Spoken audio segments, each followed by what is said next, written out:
This is Heath House in Staffordshire. 12 months ago, Ruth Watson came to advise the owners on the future of their stately home. When I first came to Heath House and met the Phillips family, it quickly became apparent where the troubles lay. John and Flavia owned the house, but it was a huge financial burden. They didn't want to live here, and most importantly, they wanted to sell it. You've got to stop sitting on the pot and actually start pissing. What's more, they didn't trust their son, Ben, who desperately wanted to take it over, to actually run this as a business. Because they don't think I can wipe my bottom. I'm back at Heath House to see whether Ben has come back to live here and whether he is running the house as a business. I get a little bit short sometimes when I'm saying, Dad, I'm doing this. Can you just back off?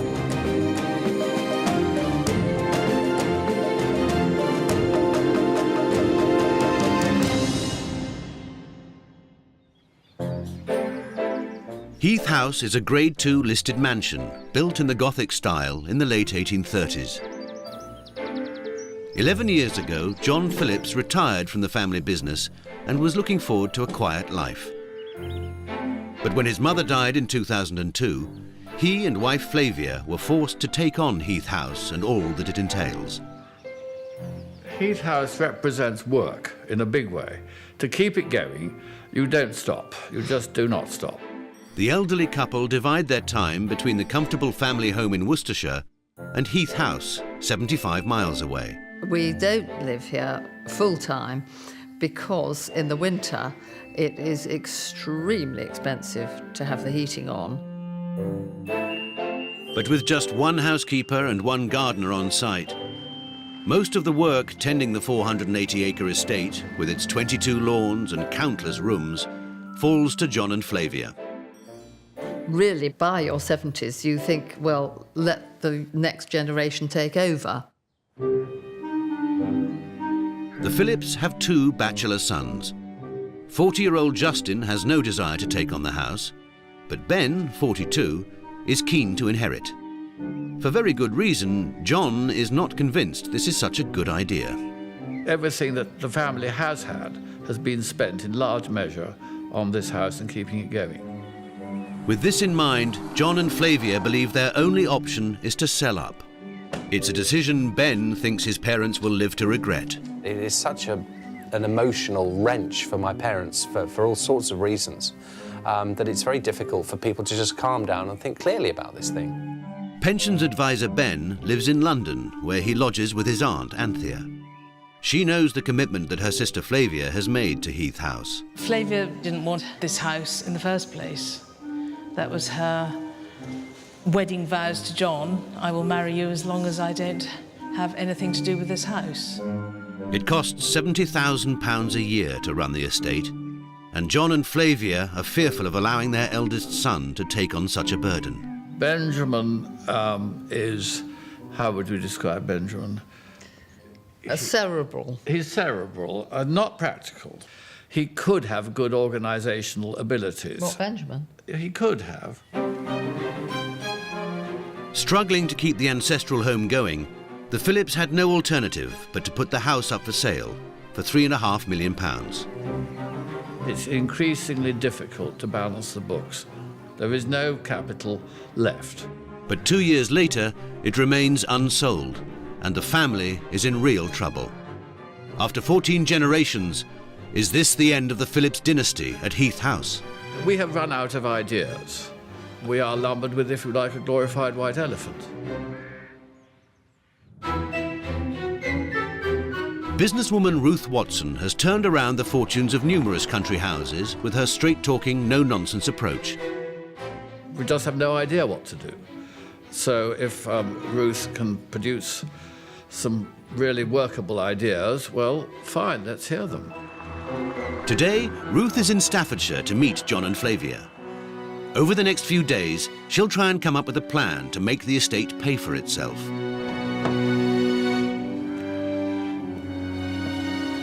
Bell not working, come in and shout. Okay. Hello?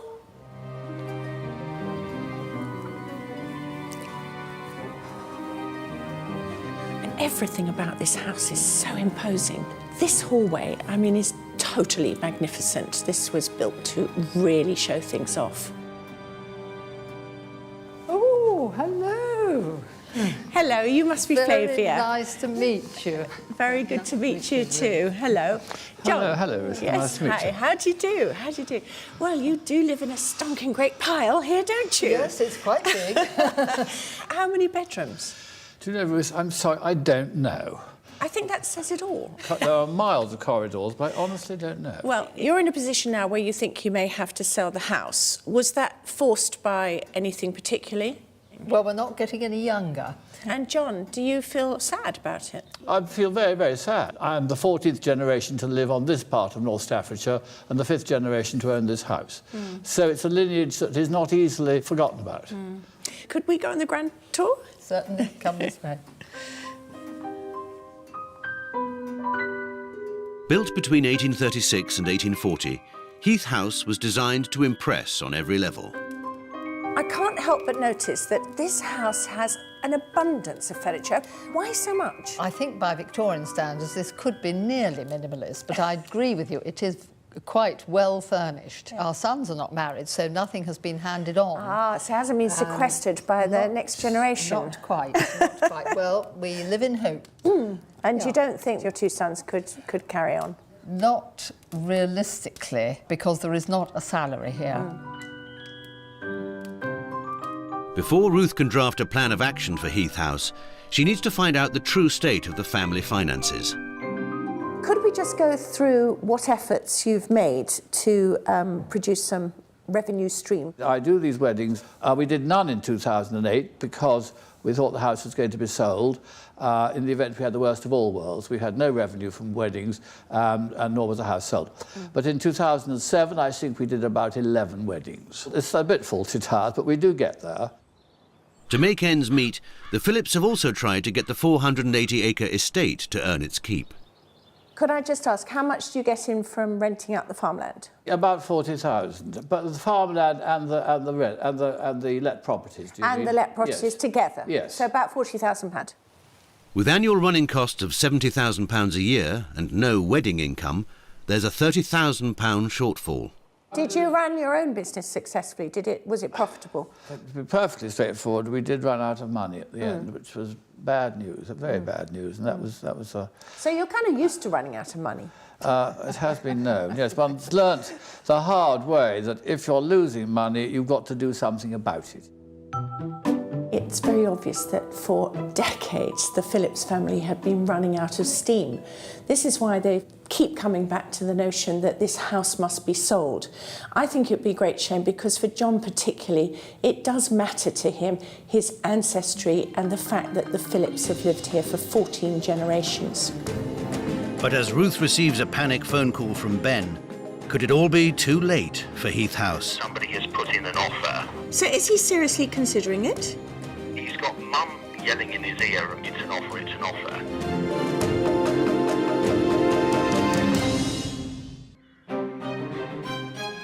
Heath House is the ancestral home of the Phillips family, who have lived on this site in North Staffordshire for 14 generations.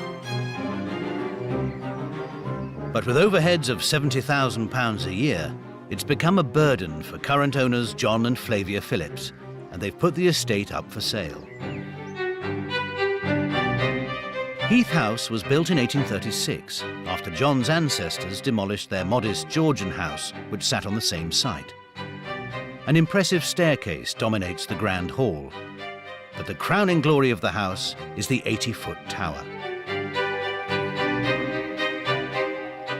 The house has been a struggle to run for recent generations of Phillips, and John and Flavia are uncertain whether either of their sons could cope with the responsibility. Their eldest son, Ben, has come up from London especially to see Ruth. They meet at the derelict stable block, a site that's ripe for development. Looking at the house from this angle, it's incredibly forbidding. I mean, one could almost say it's grim. Yes, it's got a kind of ghost-like quality from this angle. But did you ever feel in the back of your mind one day, this will all be mine? I do remember as a 5-year-old looking up and going, wow. As the eldest son, Ben is eager to inherit the house, but his parents aren't so keen. Why do you think that they don't want to just say, here you are, Ben, it's yours?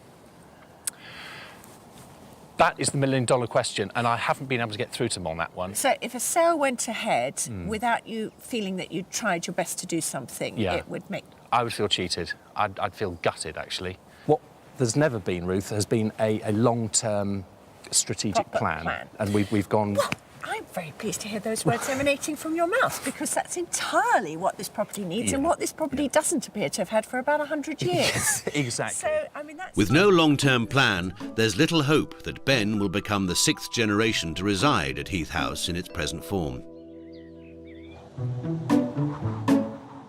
To provide an overview of the situation, John takes Ruth up the tower. Like his ancestors, he's extremely proud of it. Right, come along, Ruth. This is the way. I'm nearly there. A bit more yet. But you can think that you're getting nearer to heaven with each step. That's definitely some solace.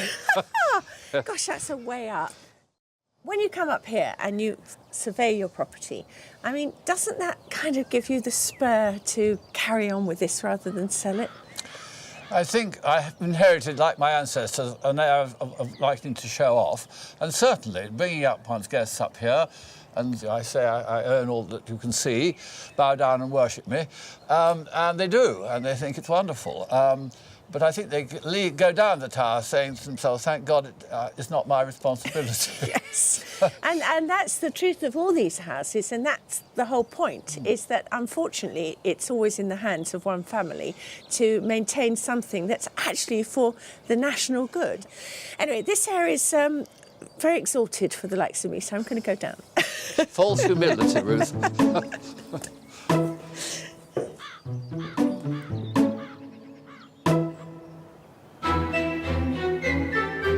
In a bid to find solutions to the Phillips' financial problems, Ruth is on her way to Hardwick Hall, which is owned by the National Trust. It's an important historic property, which was built for the Countess of Shrewsbury in the late 1500s. The National Trust refurbished the old stable block and turned it into holiday-let properties. Ruth meets Richard Heath, assistant property manager, who shows her around. Oh, this is really attractive, isn't it? This is High Hazels, yes. Very nicely done. How many rooms in here? Sleeps 12, actually. Oh, my gosh. Like Heath House, Hardwick Hall is in prime tourist territory. Close to the potteries, Peak District and birthplace of the Industrial Revolution, this part of the country attracts millions of visitors every year. It's a market the Phillips could be tapping into. Here we are in one of the double rooms on the first floor of the house. This is obviously quite a large unit. What would you say was the optimum size for a number of people? Around about 6 to 8, I think, is probably optimum. And in high season, what kind of rental could you expect? For a sleep 6, high season, around about £1,400. Fantastic. And of course, one of the other marvellous things is that you can actually see the big house. I mean, how much do you think that adds to the reason why people come? I think that's a great attraction.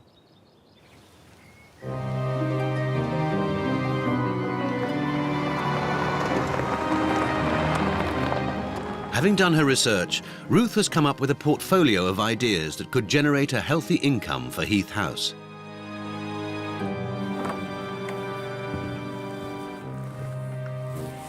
Hello? But first, she needs to convince John Phillips that the estate can be lucrative and that selling needn't be an option.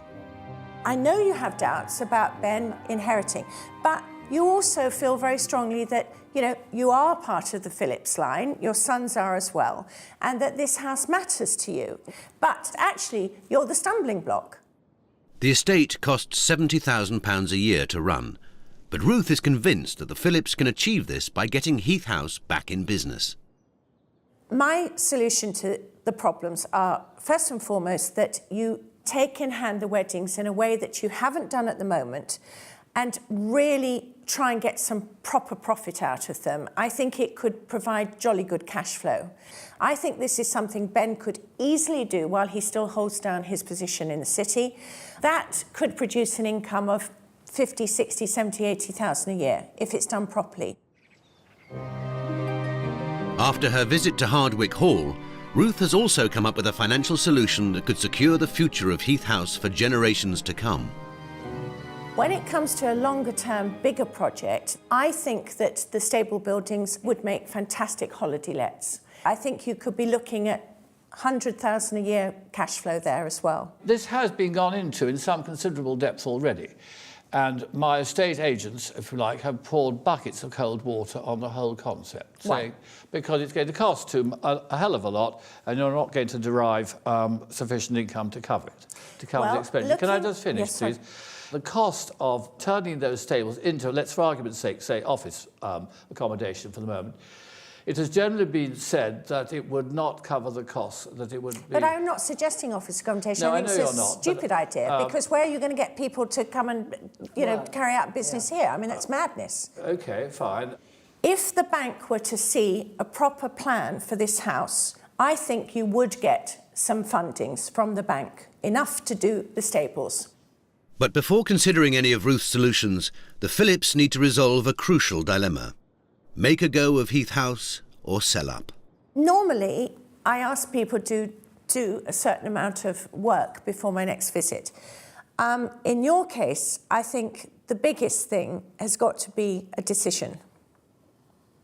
And I think you have actually, perhaps with Justin as well, you actually have just got to sit round a table, lock yourselves in, and work out what you're going to do.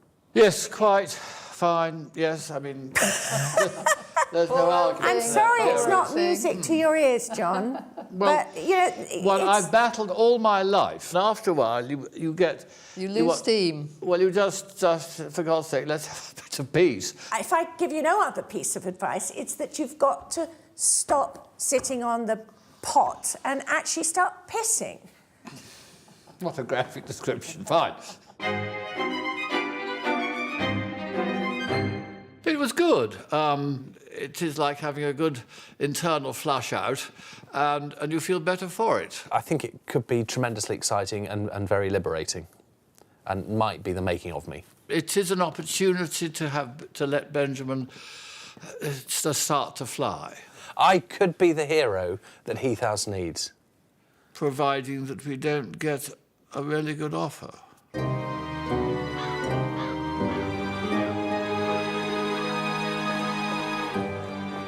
4 weeks later, Ben calls Ruth with a worrying development. Hello, Ruth. Hi, how are you? I had a phone call from my dad Tuesday night. Somebody has put in an offer Right. on the property for 2. 2 million? Yes, which is 40% below the asking price. So is he seriously considering it? He's got Mum yelling in his ear, it's an offer, it's an offer. Ruth wants Ben to tackle this head-on and suggests he calls a family meeting. I mean, the major thing is, Ben, if I say nothing else, is don't let John bully you. No, you know, I'm going into this full guns blazing tomorrow. I really think you should be trying to resist it. Good luck, Ben. Good luck. All right. The next day, Ben and his brother Justin head to their parents' home in Worcestershire to decide whether to give Ruth's plan a go or sell Heath House at a vastly reduced price. I mean, Dad, this particular offer that's on the table at the moment, where are we with it? I don't think as yet we know enough to know whether to give any positive answer. I don't think we could say I'm procrastinating, but that is nonetheless the fact. To be honest, I think that this whole business of keeping on the market just distracts us from what we're trying to do, which is to create a business. One feels we owe more to the place than just selling it for a song. We've got to cross the threshold and do these events, because we get, frankly, derisory offers in from time to time, and they are not, when they're scrutinised, they're not worth the paper they're written on. We'd achieve more in 2 years by doing this than we would by twiddling our thumbs away from this whole thing is going to take a long time. The days of talking, we've had 7 years of it, and it's got to stop. With an offer still on the table, the family remains divided. Justin and Ben are keen to keep Heath House and make it commercial, but, aware of the family's past financial struggles, John and Flavia feel it more prudent to sell. Nearly 3 months have passed since Ruth's last visit. She's convinced the family don't need to sell the estate and that they can make it commercial. The recent offer on the house has fallen through, so Ruth thinks this could be the opportunity Ben needs to prove himself capable of running a business at Heath House.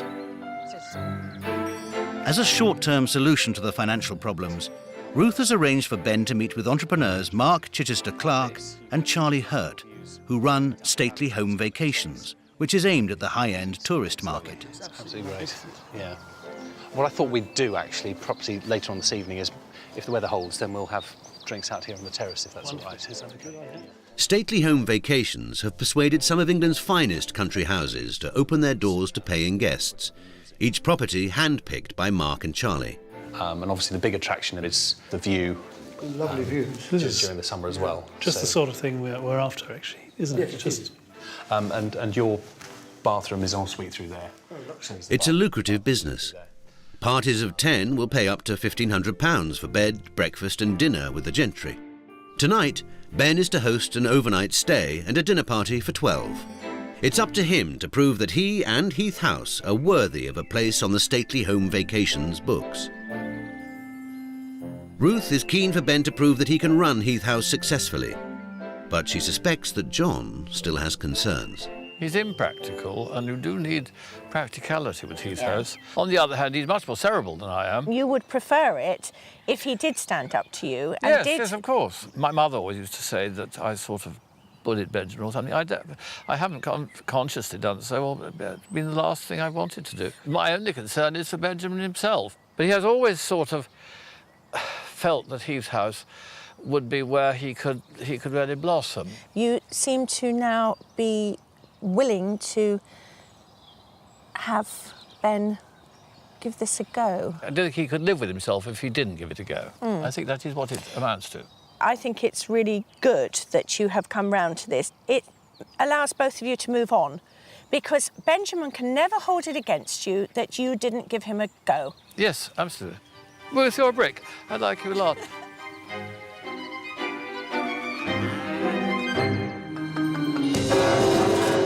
With a green light from his father, the future of Heath House is now in Ben's hands. But is he fully equipped for the challenges that lie ahead? His table's laid. Whoa, no. Who's opening the champagne? Whoa. Have you ever held a party before? This is the sort of thing that happens, I suppose.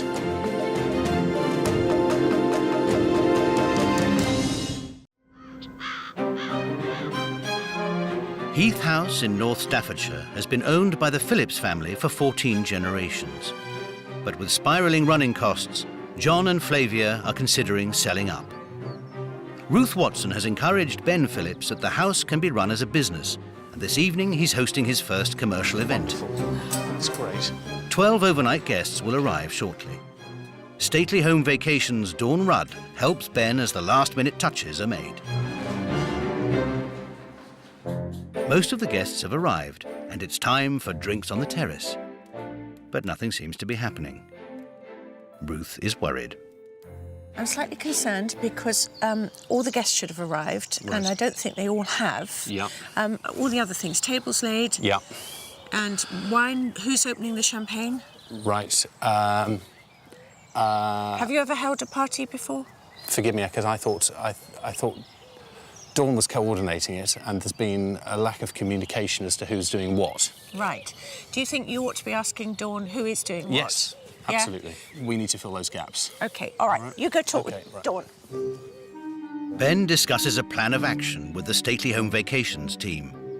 First of all, get a drink up and running, and obviously find out where the guests are. Give them another 20 minutes. Yeah, I mean... You sort out drinks and... Right. The champagne is in the fridge? Champagne's in the fridge. Right. There's orange juice on the side. OK. Well, we can put the sort of a few things in motion and hopefully they might turn up. Right. Okay. Should we go up through here? Absolutely.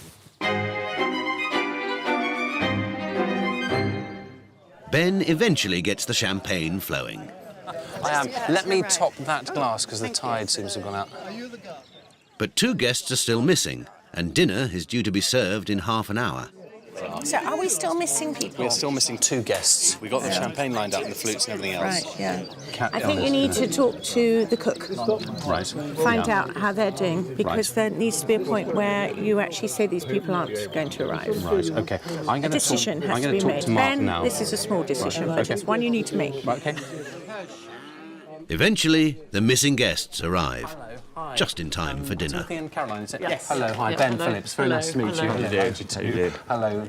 This is Dawn. Hello, yeah, do come on in.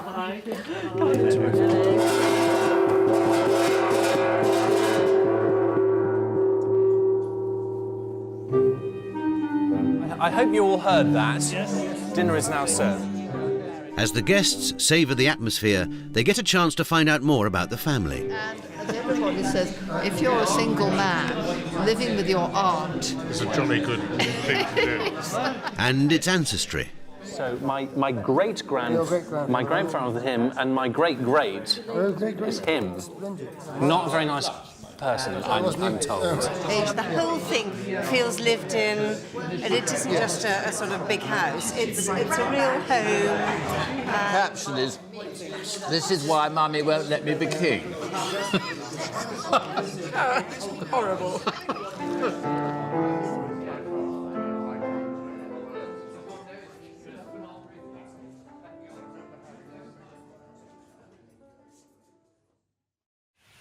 The next morning and the guests tuck into breakfast. If the Phillips hosted just 2 of these events a month, they could increase their annual turnover by £36,000. But has Ben done enough to impress the experts, Mark and Charlie? I thought the family were fantastic hosts. They made an effort to get to know everybody, and that's incredibly important. I think Americans would love it. We would certainly want to use it. Heath House and Ben have made the grade, and it's prompted John to make a significant decision that could see Ben permanently take on the estate. The house is coming off the market, so Benjamin does have a clear run. One must be positive that things do work out. And who knows what, even Miss Wright might turn up. Benjamin can't really get out of now being in the hot seat. With the estate firmly off the market, Ben is determined to prove to his parents that he's up for the challenge. He aims to employ a company to run events, but today he's hosting his first wedding reception, the first at Heath House for 18 months. The pressure's on. Ruth estimates that weddings alone could rake in around £80,000 a year, enough to run the whole estate. To help out, Ben's drafted in Aunt Anthea, his London landlady. Whoa.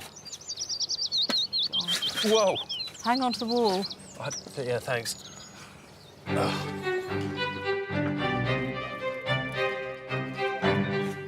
Ben must ensure that the day runs like clockwork, but already there are problems with the lighting system.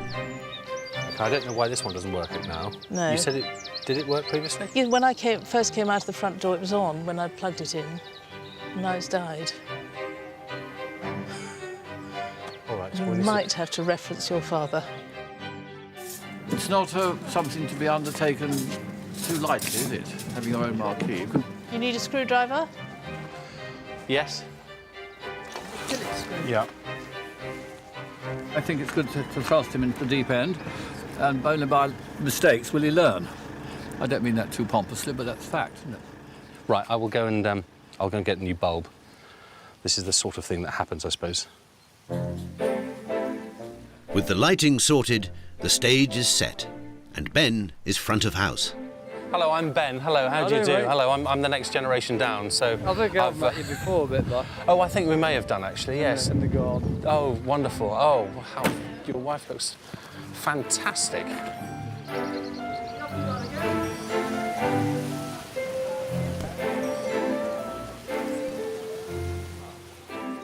Ben might be running proceedings, but John has plenty of wisdom to hand down to his son. Now, you could produce the odd cushion, just those sorts of little things, but no, they're bloody uncomfortable, those chairs.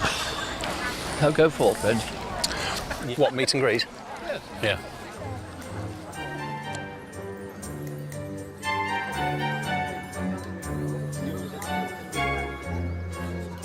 Sorry, I'm Ben. I'm the son of... John. Yeah, that's right, you know. Sorry. Him. They're kind of handing over the meet and greet to me now. Must just kiss the bride. Hello. How are well you? done. Very well. Those benches are chronically uncomfortable. Would you like a couple of cushions? Because I'm going to go and get a couple. Would that be... No, Are you all right? fine. What about you? Are you all right on that? OK, OK. In the fullness of time, you've got to find your own style, and it's easier to do that if if you haven't got the monkey on your back. Sometimes one has to just... You do, bite your tongue. Bite your tongue, just You a do. little. That's with the children. The odd, yes. Oh, I'm sorry, did you get soaked? I think last time it was this end that came off. When a problem with the water supply threatens to disable the portaloos, Ben's on the case. A proud Aunt Anthea looks on. Well, it seems that though Benjamin's doing quite a good job, it's an opportunity for him, and he just needs to make a success of something to prove to his parents that he can. The old man's so tight, he won't buy any more. With the wedding reception in full swing, Ben can at last relax and reflect on his success. I've really enjoyed it. I was a little bit apprehensive at the beginning. I think, like all of these things, it's down to practice. And if we can get a really smooth machine up and running, there's no reason why we can't lay on a very good show every time. But despite his promise to take the house off the market, John appears to be going back on his word. I was accused of procrastinating by Ruth, and to that extent I will perhaps go on procrastinating and keep our options open. Given a really good offer, then one would be mad not to consider it.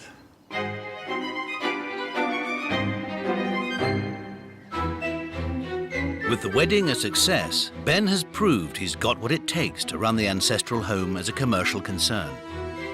But convincing his parents seems to be a much harder task, as they consider another offer on the property.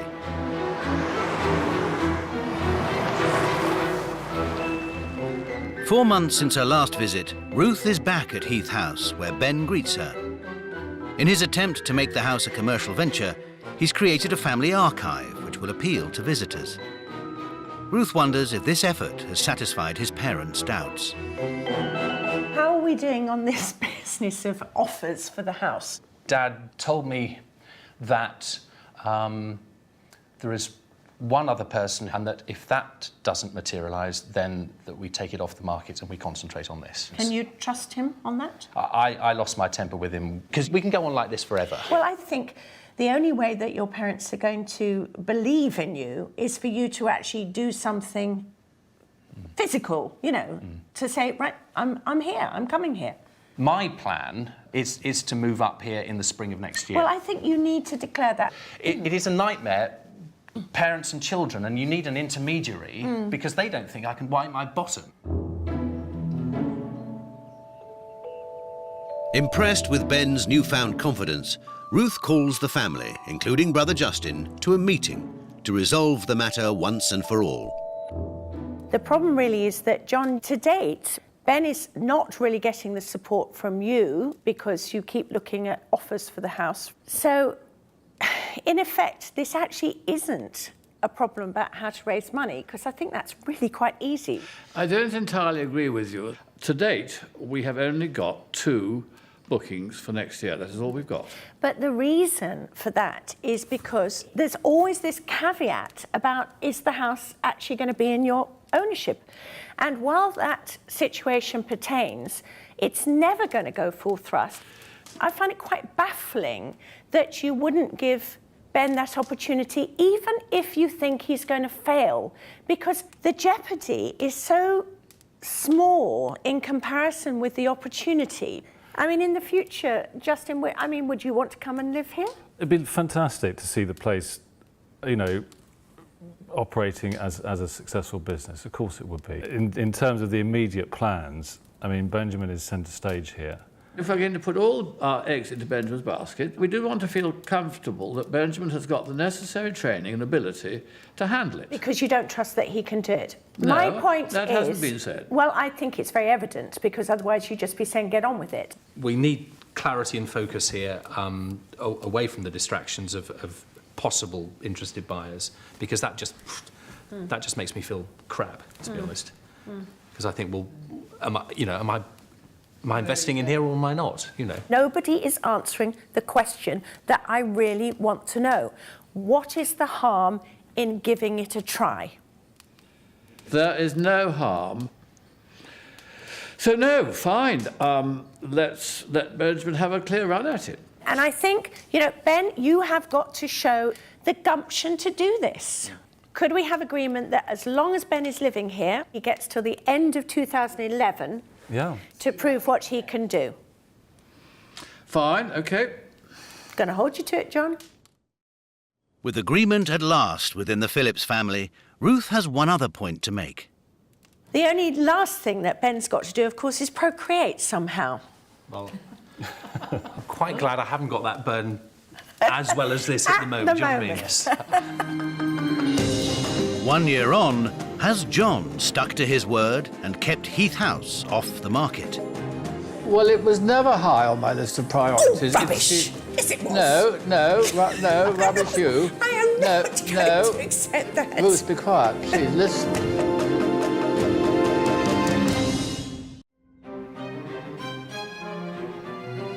When Ruth Watson was last at Heath House a year ago, a big decision had been made over the future of the estate. Ben Phillips had convinced his father to allow him the opportunity to make the historic property a commercial venture. In the last 12 months, Ben has taken on the running of the estate and is dispelling his father's doubts by making a go of the events business. As I grow into the role, Dad can see that I'm actually, you know, okay, actually, and I can stand on my own 2 feet and I can do quite a lot, but I think he's been encouraged by what I've done so far. You know, it gives me a lot of confidence as well.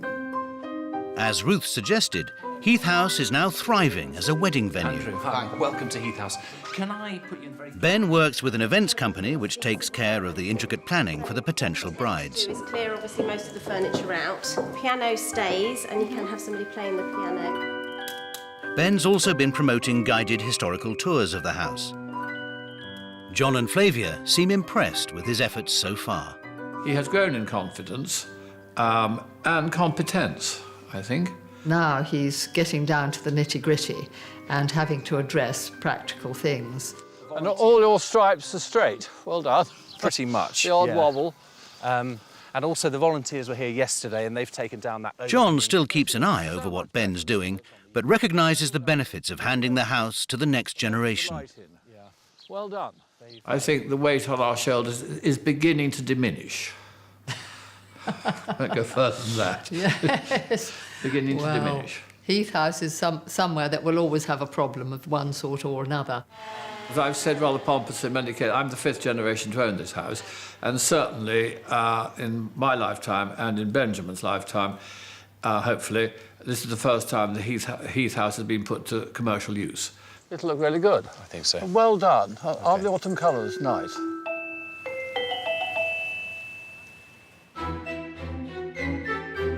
Ruth is back at Heath House, a year since she last visited the Phillips family.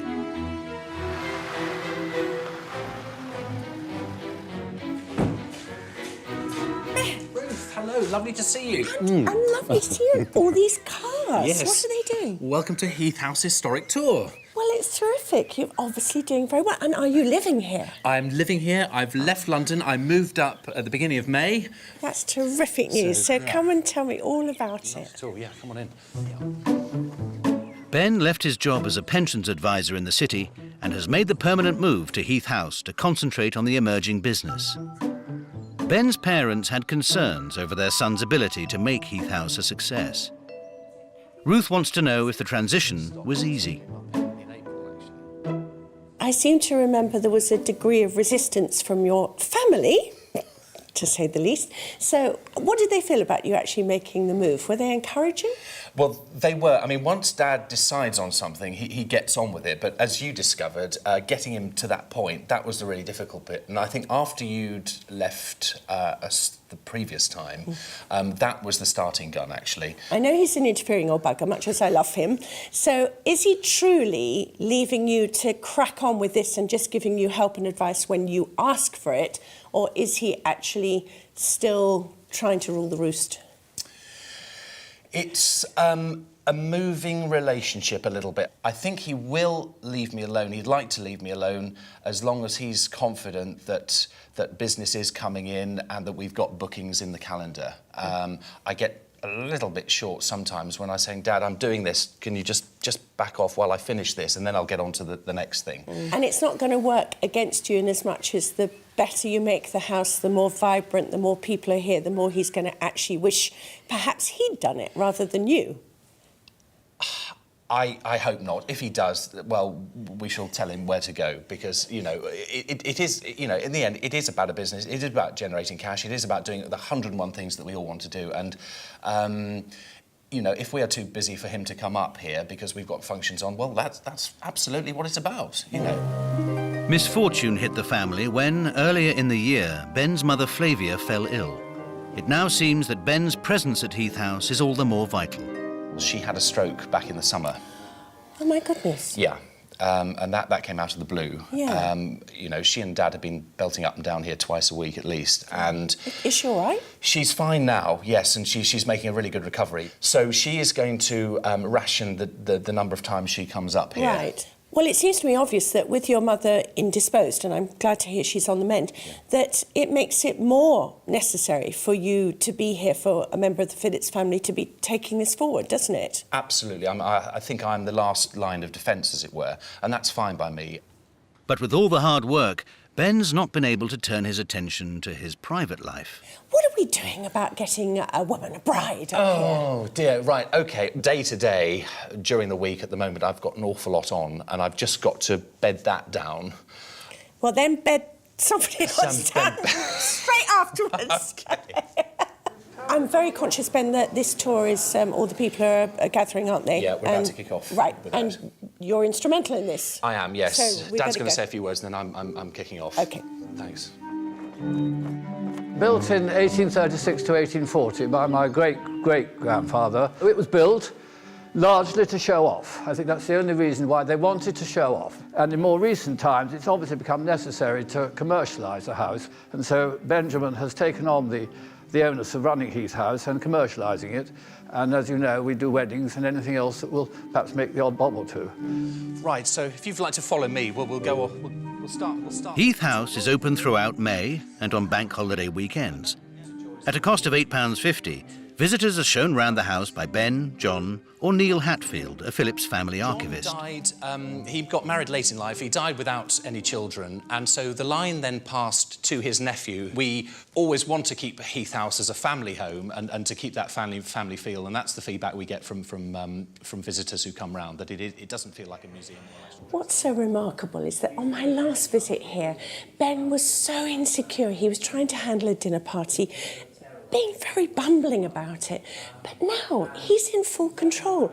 This is a man who not only knows his stuff about the family history, he's so confident about it. He just feels at home, and that's exactly how it should be.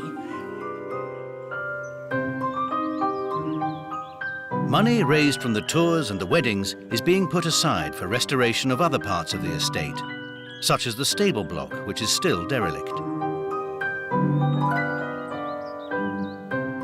Impressed with Ben's newfound confidence, Ruth wants to know how John and Flavia feel. Hello. Hi.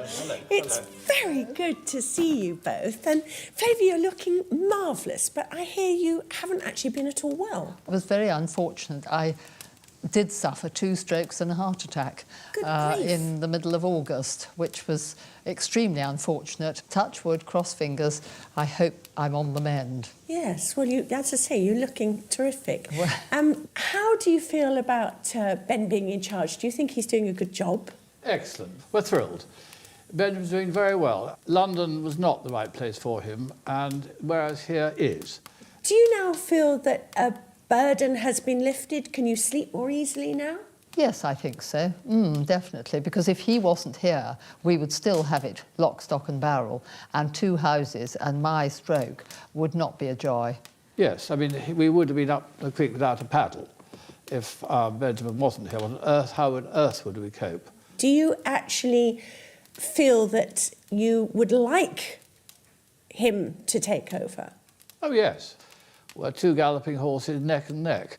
I've gradually felt the mantle of Elijah going to Elisha. So, yes, in bit by bit, it happens, but not all at once. I mean, I can contribute quite a lot still and intend to do so. because I think it would be for Benjamin's benefit in the end. Far from which I'm jolly fond of Heath House, and you can't just cut it off like being married to an old girlfriend. You don't sort of... you can't cut off like that. One of the most difficult situations Ruth faced when she first came to Heath House was convincing John not to sell the ancestral home. With Ben beginning to prove he can run the house commercially, has the threat of a sale finally disappeared? Do you still have any plans for selling this house, which was, of course, high on your list of priorities, John?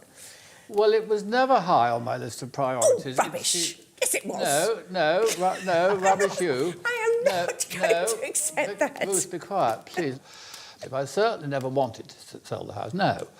But it seemed to be the only option that was left open to us until you came brightly along and said what you said. And you said all sorts of things, didn't you? And I think that was a turning point, the fulcrum of the whole thing.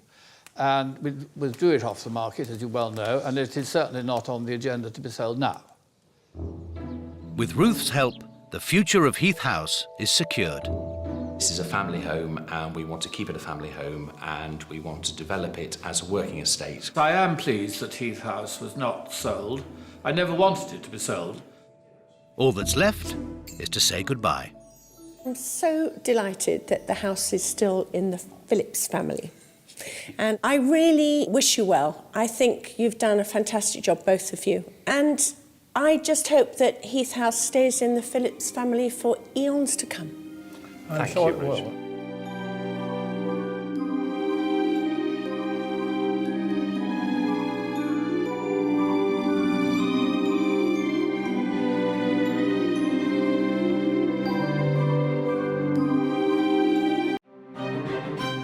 This is Abidor Court, where 12 months ago Ruth Watson came to the aid of the derelict mansion. When I first came to Abidor Court, the house was in a really dire state.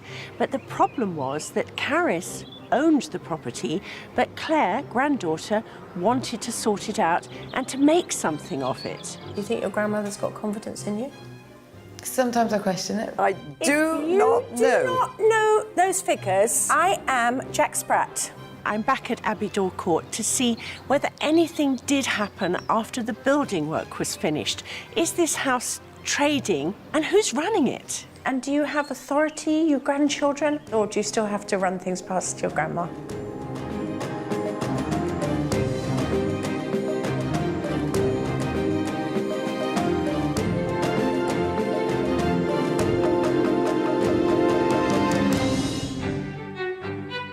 Caris Ward fell in love with Abidor Court over 40 years ago.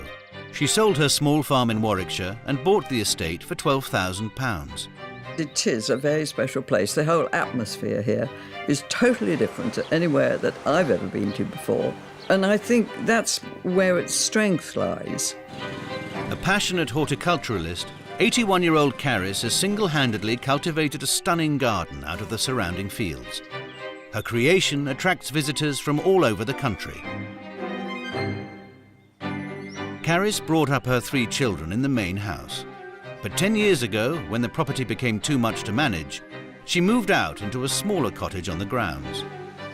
This is warm for a start. Having always lived in very cold houses, the feeling of being warm is quite surprising.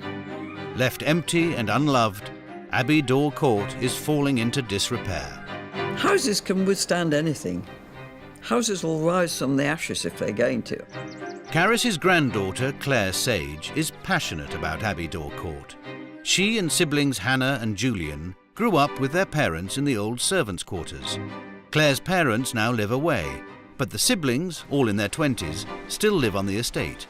But it's Claire who has a strong affinity with the house. I can't explain what it is about the house and living here that I can't bear to see it how it is and how it's falling apart. Claire still lives in the servants' quarters and works as a hospital administrator. But it's her dream to give up her job and devote herself to restoring the mansion to its former glory. My goal in life now is to make the house work and to make it a business and a home. Grandmother Caris insists she's happy to take a back seat. I don't really mind what happens to the house, as long as it doesn't intrude on the garden. I can't wait to back out, you know. But as head of the family, Caris very much oversees proceedings. And if Claire's to get her wish, she'll have to convince her grandmother that she's up to the job. We do differ, but we have discussions, and some of the things she says I don't agree with, and some of the things I say she can't see that would work.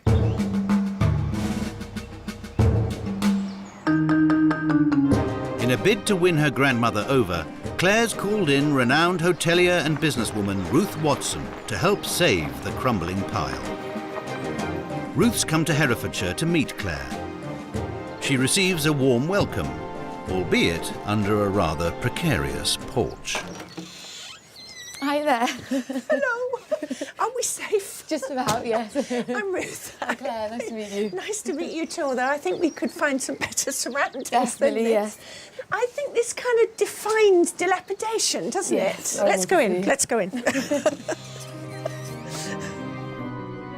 Ruth discovers that part of the house is already being redecorated and the ornate plaster mouldings restored. So, what's going on here, Claire? What are all these? We had a horrible water leak in the drawing room and the bedroom above. A mains pipe burst, so we had water just pouring through. So luckily we're all insured, so we're having all the work redone at the moment. But the insurance money will only pay for the rooms affected by the leak. Financing the rest is up to the family. The house might be in a bad state of repair, but Claire is still lost in the romance of Abidor Court. This is the drawing room just in here. Oh! Now, this isn't a small room. No, this is definitely the main feature. This is one lovely. of the main features. What a beautiful room. This was just a lovely kind of family room, really. It had lots of kind of sofas and chairs. We had a rocking horse in the window. Normally one wouldn't think this, but the pipes bursting mean that you were able to make an insurance claim. It was a blessing in disguise, actually. It was horrendous when it happened, and to see the damage that it caused was just unbearable. But now it's just so exciting coming in here and just seeing it, and can imagine how it's going to look like when it's finished. Claire realises that this is a good opportunity to get the whole house up and running, if she can persuade her grandmother to help. Just watch your step as you come out here. It's very simple. Cool, this is slightly overgrown. Here's my grandmother, hard at work. She certainly is. Hello, how do you do? It's my grandmother. Yes, and you're Caris. Yes, I'm Caris. Caris, Yes. very good to meet you. And what enormous effort you must put into this garden. It's so labour-intensive. It is very labour-intensive, I suppose, but it's not too bad. The gardens are looking in very good array and the house looks in desperate straits. Did you feel that you deliberately abandoned it, or that you just... No, it's never been abandoned. It kind of, in a way, we just left it be, you know, because... But it wasn't abandoned. No, I think it's been easy to kind of close doors and it's left for time. With Caris now in her 80s, the return of 3 grandchildren to Abidor Court is something of a blessing. Did you expect all the grandchildren to come back? No, never. So what would you have done? What I'm doing now. Which is? Living here and doing the garden. And then the rest of it would have just... Well, something would have turned up, I expect. Caris and Claire have conflicting priorities regarding the estate. Ruth's keen to find out what Claire's brother Julian makes of it all. So the neutrality, possibly, of your grandmother, lack of enthusiasm, if I'm, taking it a step further, about the house, is actually in direct contrast to how you feel about the house. I think that's how it works well, is that I'm so enthusiastic about it. My future is bringing the house back to how it was. And Jules, you lean more towards your grandmother's love of the land. I would say so, yeah. Yeah. But if all could be kept together and all could be enjoyed together, yeah, that's in the hope, harmony, is that we can all have our own roles and work together. That would be lovely. So we've each got our own Everyone would projects, be our own happy. work. Caris, even you? Even me, but I shan't be here that much longer, shall I? Hopefully. Oh, I wouldn't count yourself out now. There's the thing about gardeners, they tend to go on a long time. The problem is, who's going to take ultimate responsibility and put a stop to the rot at Abidor Court? The one thing I'm absolutely certain of is that Caris really loves the garden, loves the landscape, and the house doesn't mean too much to her, and that Claire really loves the house. And it's just as well that somebody does, because I think it is going to be down to the grandchildren to make this work. Rescuing Abidor Court from ruin is a massive undertaking. It would make a beautiful bedroom, but there has to be some investment here. And Ruth crosses swords with Caris. I don't believe you. Come on, come Honestly, I don't know.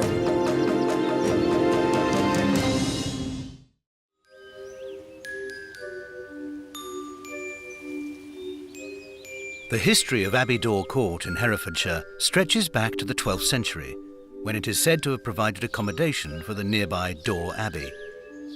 The stable yard was built in the 17th century, when the house became a coaching inn. Today, the estate has 140 acres of prime land and an exquisite garden on the banks of the River Dore.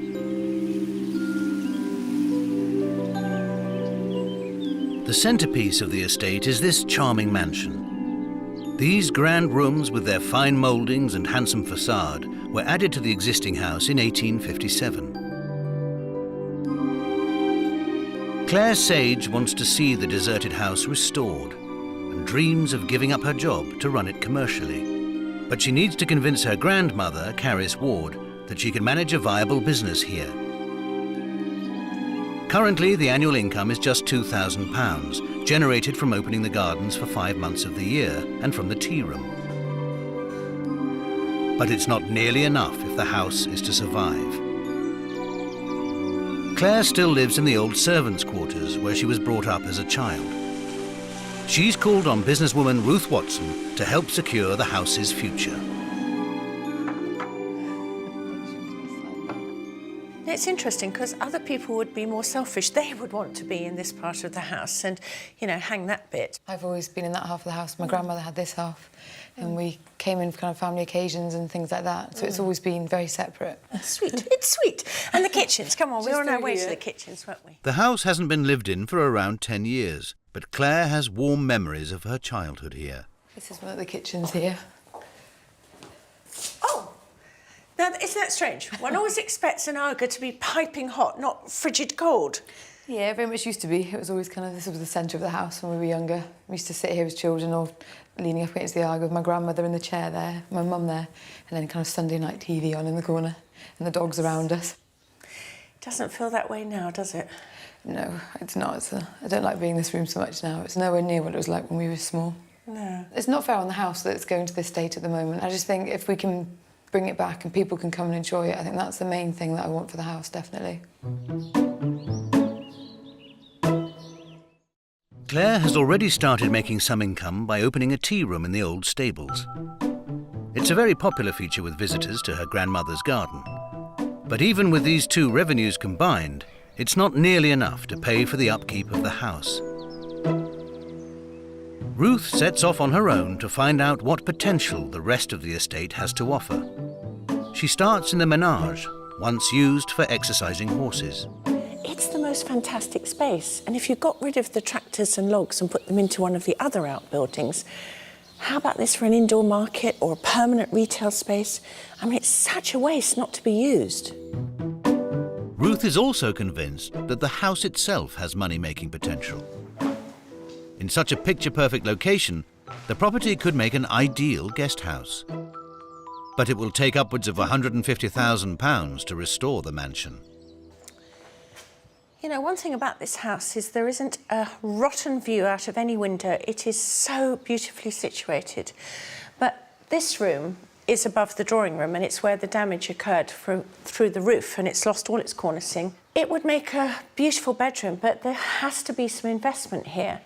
And my view is that while the whole of the house needs redoing, and certainly the upstairs bedrooms, you might as well go the whole hog and actually make, if not all the bedrooms en suite, at least a number of them, because if this is going to trade in any capacity, it's got to look rather better than it does now.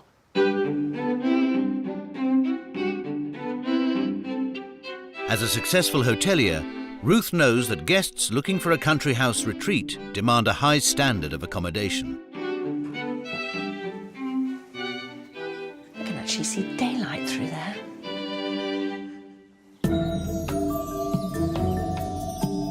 The county of Herefordshire is a popular tourist destination, with a calendar full of annual festivals and events. It's home to the world-famous Hay on Wye Book Festival, which attracts 75,000 visitors every year. Accommodation during an event like this is in high demand. Ruth's on her way to the Old Vicarage, a local B&B that capitalises on such tourism. Like Abidor, it was once dilapidated, but has been lovingly restored and turned into a successful B&B by Paul Gerard and John McCall.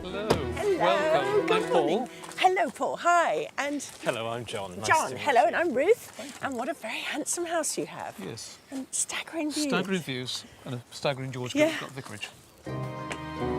Paul and John bought the house in 1997 for £240,000 and spent a further £150,000 lovingly restoring it. It's wonderful with the dual aspect. It's a really beautiful room. Yes, it's lovely, isn't it? Was it in a really parlour state or? It was very much unloved. Yeah. This room took 16 weeks of work, for example. Really? Yes. So a lot of investment in time and, dare I ask, money? Yes, just a little bit, but we didn't keep too close a tab if you wanted to remain sane. But was it tens of thousands to restore? Yes. Oh, must have been, yes. Something you love doing? Yes, you have to enjoy meeting people, you have to enjoy being with people. It is very hard work, but the rewards, financial and otherwise, are enormous. The Old Vicarage has fewer bedrooms than Abidor Court. Rates are £100 per night, and with a high occupancy, it brings in enough money to support the business.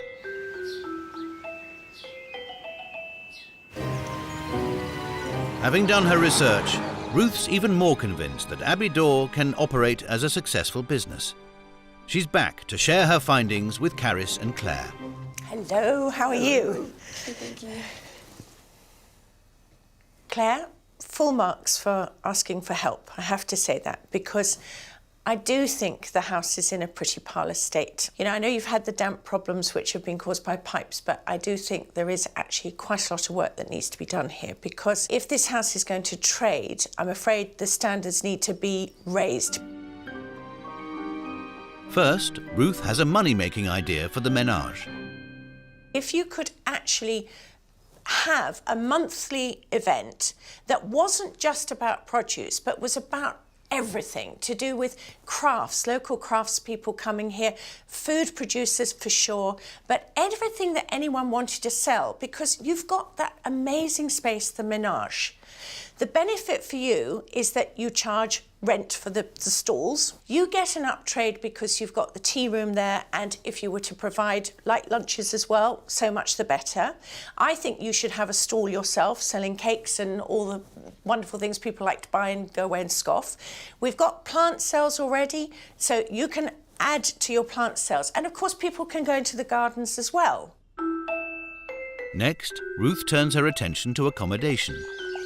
With several B&Bs in the village, she's worked out that Abidor Court could turn over around £60,000 a year, providing an income of at least £30,000. What I think the house could be turned into is a 5-bedroom, mostly ensuite guest house. With the place that I went to, they only have 3 bedrooms. They have fabulous views, but the house is no nicer than this, and the bedrooms are a lot smaller than these would be. They are charging £100 per night. They are about 85% occupancy full the year round, and they are making enough money for 2 people to live quite happily off the earnings and to keep investing back into the house. If you could see that your whole family, your grandchildren, would be able to live here, enjoy this house, this estate, this garden, and all get a living from it, is that something that you think that you might be prepared to do to help? Well, obviously, somehow or another, we've got to find money to do it. There's no doubt about that. What I do know is that there is a shortage of accommodation in Herefordshire and that you do have the most extraordinary amount of happenings going on, from food and literary festivals to, you know, the place is teeming with events. It's just wonderful. And I don't think you'll have any problem filling. I really don't. I quite like the idea. Do you? Yeah. It's going to be the hardest for you. But if the family is to make a success of a business, they'll have to decide how they manage the project. How do you feel about merging with the others and, you know, everybody benefiting? I think we need to talk about that, Yes. definitely. Finally, Ruth leaves Claire with some homework. Now, before my next visit, I'd like to charge you with some activities. I think, Claire, you need to go and look at B&B to see how they do it. I think it would be very encouraging and inspirational.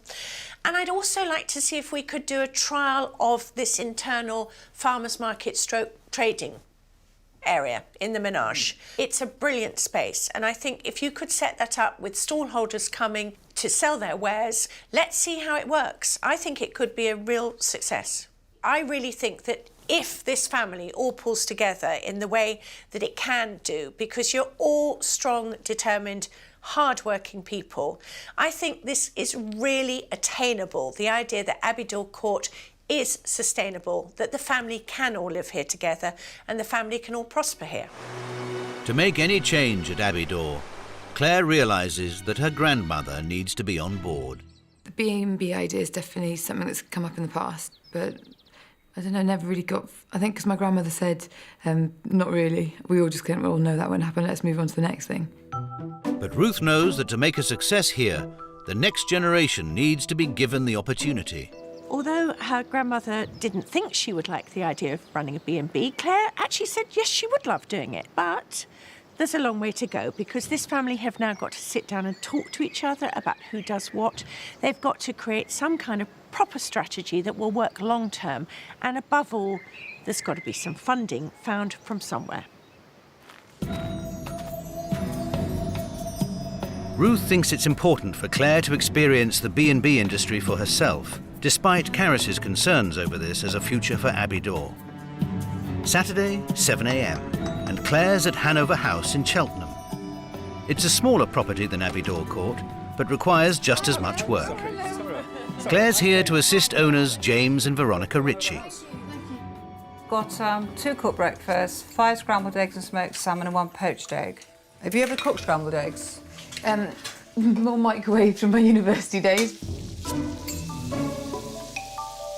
tomatoes and mushrooms to go on. Making breakfast for 6 guests might appear easy, but it requires a lot of planning and organisation. Was it 1 scrambled egg?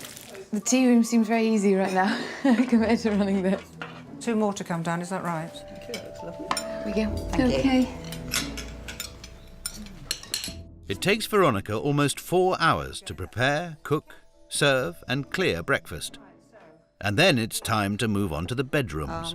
Just check the teapot. All this has to be replenished, washed and brought back for the new guests. I'll do this, then you and Anna will strip the beds, remake them. How long does it take to do everything in the room? I would think you're looking at a good hour, easy.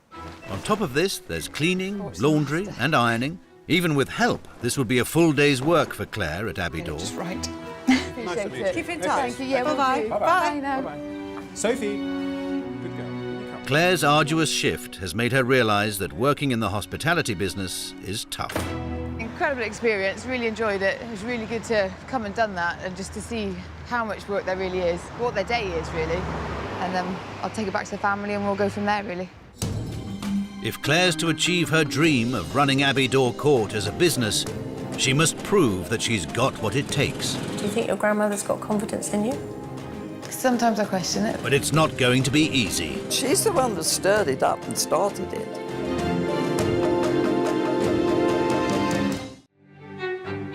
Abidor Court in Herefordshire is in trouble. Claire Sage has drafted in Ruth Watson to save the family home from dereliction. I've lived here my whole life, 27 years. It's horrible to see something you love just deteriorate like that. But Ruth faces 2 obstacles. The house requires a massive cash injection and needs to earn its keep. It's Claire's ambition to run the house as a B&B, and successful hotelier Ruth thinks it's a concept that could work. But Claire's grandmother, Caris Ward, is less convinced. Well, from my point of view, I could think of nothing more ghastly, but I'm a bit worried about what Claire might be landed with. As well as opening as a B&B, Ruth wants the family to consider alternative revenue streams. She suggested they utilise the outbuildings at Abidor and trial a farmer's market in the Menage. But grandmother Caris is sceptical. I think there are too many farmers' markets. There are so many. And yes, I think a farmer's market is not the thing to do here, really.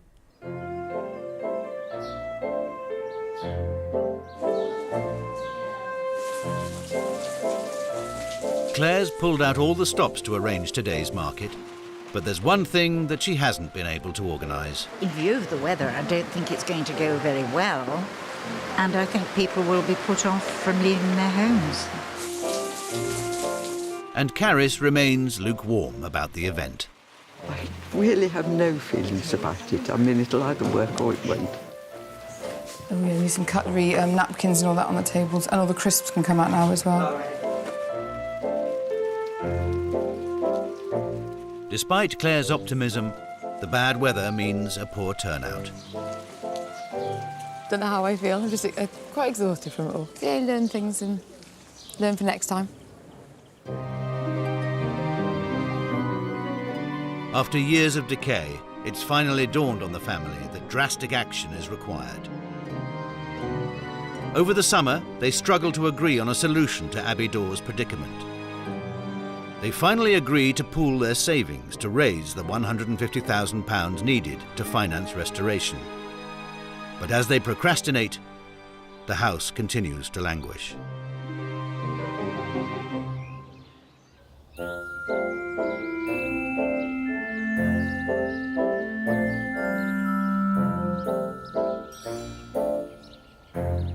It's 4 months since Ruth's last visit, and she's back to find out what progress has been made at Abidor Court. Well, nothing much has changed here. The ceiling's still falling down, it's still being propped up. Ruth discovers from Claire that it's not just a financial plan that the family have decided on. When I last met with you all and I was suggesting the house should be a B&B, is that happening or not happening? Yeah, we've looked into it and we've just kind of got quite stuck on it. The money we need to raise to kind of set ourselves up as a B&B, we just can't meet that money at the moment, and also the work involved running a B&B. It's just, we just don't think that's the right thing for us at the moment. So where are you going? We're looking at weekly and weekend rental, self-catering, to come and have the house for the time they want it. So I think there's a whole raft of things that are required for weekly rentals that would actually probably come in more expensive. The other consideration is that weekly rentals tend to only take place in school holiday times at Christmas, Easter, whereas B&B, I mean, it runs throughout the year, and this is such an ideal spot. So I'm quite surprised that, you know, the family seem to have made that decision. With the whole family now investing in the project, Claire's found her ambitions for the family home relegated to the back burner. At one point, this was your baby entirely, and then it started to be chipped away at by the members of the family. I mean, have you gone through a painful curve at all on this? Yeah, it's been hard, but that's life, and you've got to keep moving forward. It's been an emotional couple of months, definitely. Do you think your grandmother's got confidence in you? Sometimes I question it, but I did get carried away, I know I did. But then I think, yeah, it was my dream and it still is, but it's just on a different level now, I think, so. With a proposal to convert the house into a holiday let and Claire now out of the driving seat, Ruth wants to talk to Caris and get to the heart of the matter. Claire wanted things to happen, didn't she? I mean, Yes, Claire was... she's the one that stirred it up and started it. So you never had any intention of letting her just come and do her own thing here? Clearly she couldn't have done it. No one person can do this on their own. I think it would be an absolute nightmare for her, with the tea room in the garden and a B&B. And I think it is ideal as a country house, really. This just seemed to happen. So you think there's less work involved than running it as a B&B? Oh, I think so, yes. Yeah. My worry about it being used for families is how much the facilities would still need to be done to the same standards as the B&B, but the cash flow wouldn't be as great. We'd have to wait and see. Concerned about the direction the project is taking, Ruth calls Caris, Claire, and siblings Julian and Hannah to a meeting, as she's still convinced that running a B&B at Abidor Court is the way forward. At this present time in our lives, we don't have the time to run a B&B. You don't, because you've got a full-time job. But Claire also got a originally full-time said... job, and Hannah has a And full-time if I job. can remind you, Claire said at the beginning she wanted to leave her full-time job in order to devote her attention and time here. Now, if the remit has completely changed, and I suspect it has completely changed, I am superfluous to any decision-making here, and nobody's going to listen to a word I say. That is absolutely fine. That is completely your prerogative to do so, right? But I have completely wasted my time because I actually do know what I'm talking about when it comes to B&B, weddings, events, what have you. That is my business, has been it for 25 years. I actually do know what I'm talking about. Frustrated by the lack of progress, Ruth is beginning to wonder if the family will ever make any headway at Abidor. Have you ever heard of a committee who actually come to a good decision? We haven't got a committee. We do it as a family, and we all go along as a family, and we just harmoniously jog along, and I hope it'll work. If this has all been harmonious, every bit of the discussion, then I will lay all my worldly possessions that is not the truth, because nothing in a family is ever harmonious from top to bottom. I'm not trying to put dissension in the way of this. I'm trying to put practical aims and needs in the way of this. Ruth's stern words appear to have done some good. Oh, that's light. Julian, Hannah and Claire make a start on clearing out 40 years of detritus. Nice. And renovation begins on the house. Abidor Court is at last showing signs of life.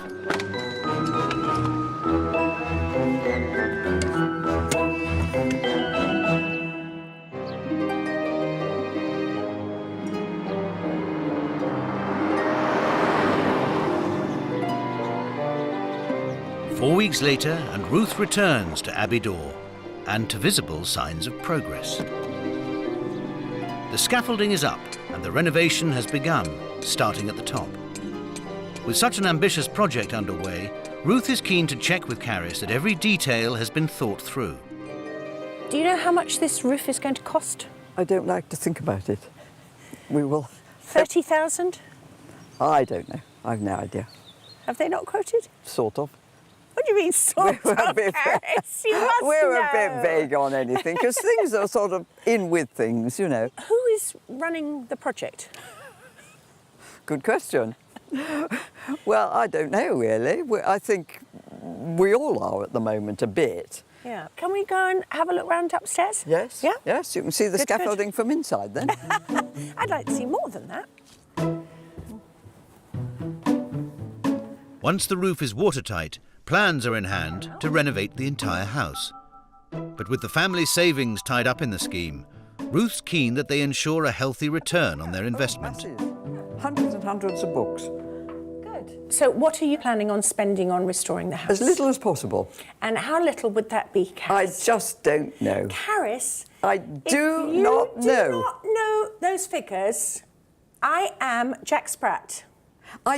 Honestly, I will be perfectly serious to you. I do not know. So when the builders came and said they were going to do the roof and things, they didn't give you a price? No, I don't think so. I don't believe you. Come on, come honestly, on. I don't know. I don't believe a word of it. know. I don't believe a word of it. I can't give you Caris, figures. I don't believe a word of it. I cannot give you figures because I am totally not sure of them. Don't ask me to believe it. I'm not sure of them. An exasperated Ruth goes to find Claire. She's invited holiday letting agent Clive Sykes to view the house to get an idea of what it could earn if let.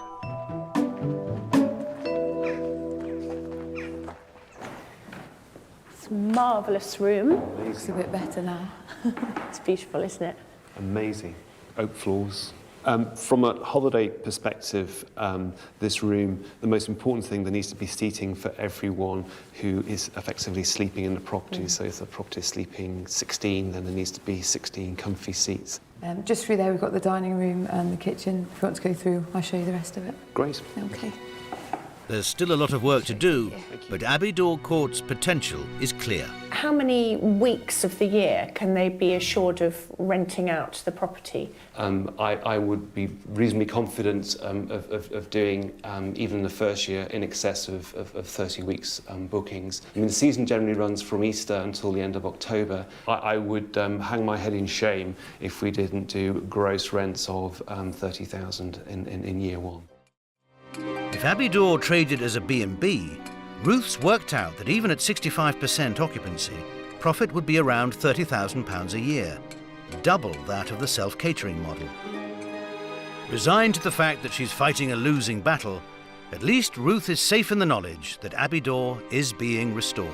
I think congratulations are in order. Scaffolding, building work, progress being made on the house. Claire, how have you found the process? Because for me, the biggest change is what's happened with you, because you were the one who asked me to come. You were the one who was all excited about getting the house restored, maybe having a B&B here, and you've kind of rather gone backwards, as it were, in coming forwards.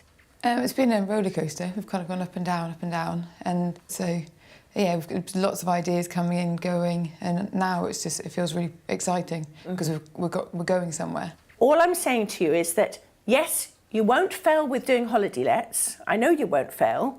There will be money coming in and it will be lettable. But I still would like you to not shut the door on the notion of B&B, because I think you can make more money out of it. Would you consider keeping the door open on that? I definitely would, yeah. The major thing has been achieved, which is that this building is currently being restored.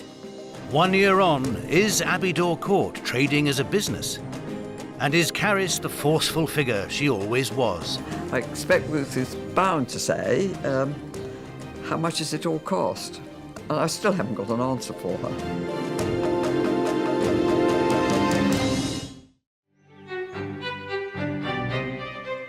When Ruth Watson was last at Abidor Court in Herefordshire, the house was clad in scaffolding and undergoing extensive renovations. It's 12 months later, and the historic house is running as a successful self-catering holiday property.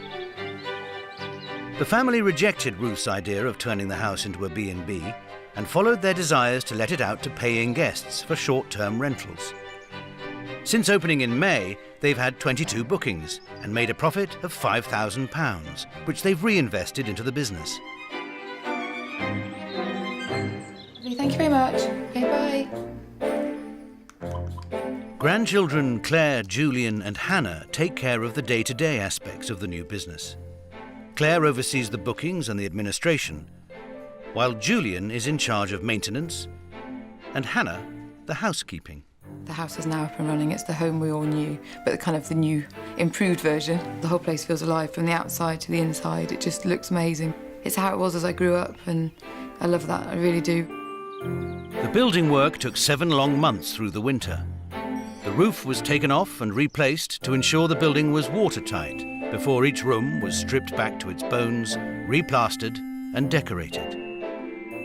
Though the whole family were involved in the project, there was one person who took charge over the vast transformation. The house I really did look on in the winter as a job. It just had to be dealt with and finished, and the sooner we got to the end of it, the better. To finally have the house secure is a relief for everyone. No one more so, however, than 82-year-old Caris. As Ruth knows, I was quite happy to let it fall down. Well, as I say, I'm like the ancient mariner. The albatross has dropped on my neck. It's wonderful.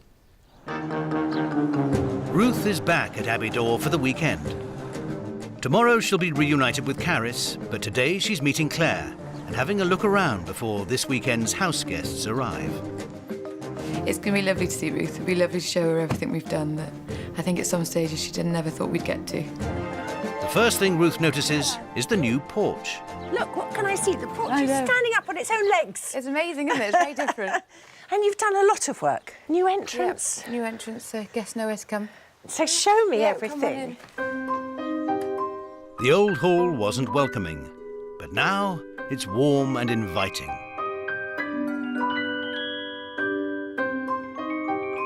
How's it going in terms of the family, you have authority, your grandchildren? I mean, are you allowed to make all the decisions? We can do, but we like to run things by her. We like to kind of all communicate and keep each other informed of what's going on, and any big changes would definitely run by her.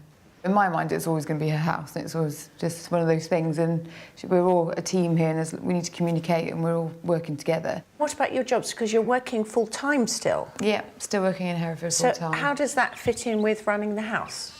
Well, luckily, because it's kind of weekly rental or weekend rental, it's kind of 1 day a week that we need to be in here cleaning and changing, and then I do the booking, so I'm kind of evening work. You did have a desire at the outset to actually run this as a B&B and to give up your job. I mean, do you still see this as something that you could work full-time in? Hopefully, like, that's the aim, really, is to make something of here. Who knows what the future holds? I think just kind of get this business on its feet properly. So, can I start seeing things? Yeah, I mean, come on through. The big living room was obviously a real Yeah, that's our key room now, so yeah, come on through and see it. Caris was project manager over the building works, and Claire was in charge of the interior design. Gosh. Yeah. Tell me about the sofas. They took a long time to come, but I'm quite pleased with them. Right. Finished the room. You sound like my grandmother. She doesn't like them very much. I think they're just totally inappropriate, Claire. I'm sorry. They might work OK in a loft, but I think it would have been much nicer to have had much more classical furniture, because you've got, you know, very fine pieces with the bookcase here and the grandfather clock, and you've got the grand piano over here, and personally, not my taste. Ruth advised Claire from the outset that holiday-let properties experience periods of low occupancy, whereas a B&B would provide more consistent business throughout the year. If in time to come, and I'm not just flogging my dead horse for the sake of it, if you did do B&B and, you know, you gave up your job to do it, I think you could get, it's the all year round trade I think you could get. But you're enjoying this? I am, yeah, really enjoying it. I love coming in here, I love seeing it, especially when it's just ready for guests to come in, when it's just perfect. And I'm very conscious you've got guests staying this weekend, and we're running out of time, so I'm going to love and leave you. And can I have a little wander? Yeah, no, do, yeah. Ruth takes herself off to look upstairs. It costs £2,500 to hire Abidor Court for a week in peak season. There are 6 big bedrooms which can accommodate up to 16 people. Ooh. Well, this is a big improvement, because I seem to remember there was pane of glass missing over there. I'm not sure, but it does look hugely better. And what a fabulous room. I mean, you know, I'm nitpicking. I don't know why the carpet's on a diagonal, and I think they could have done better than going to an out-of-town warehouse to buy the bed.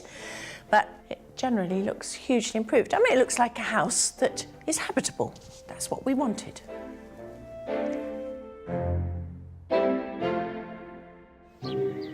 Ruth slips away before the guests arrive.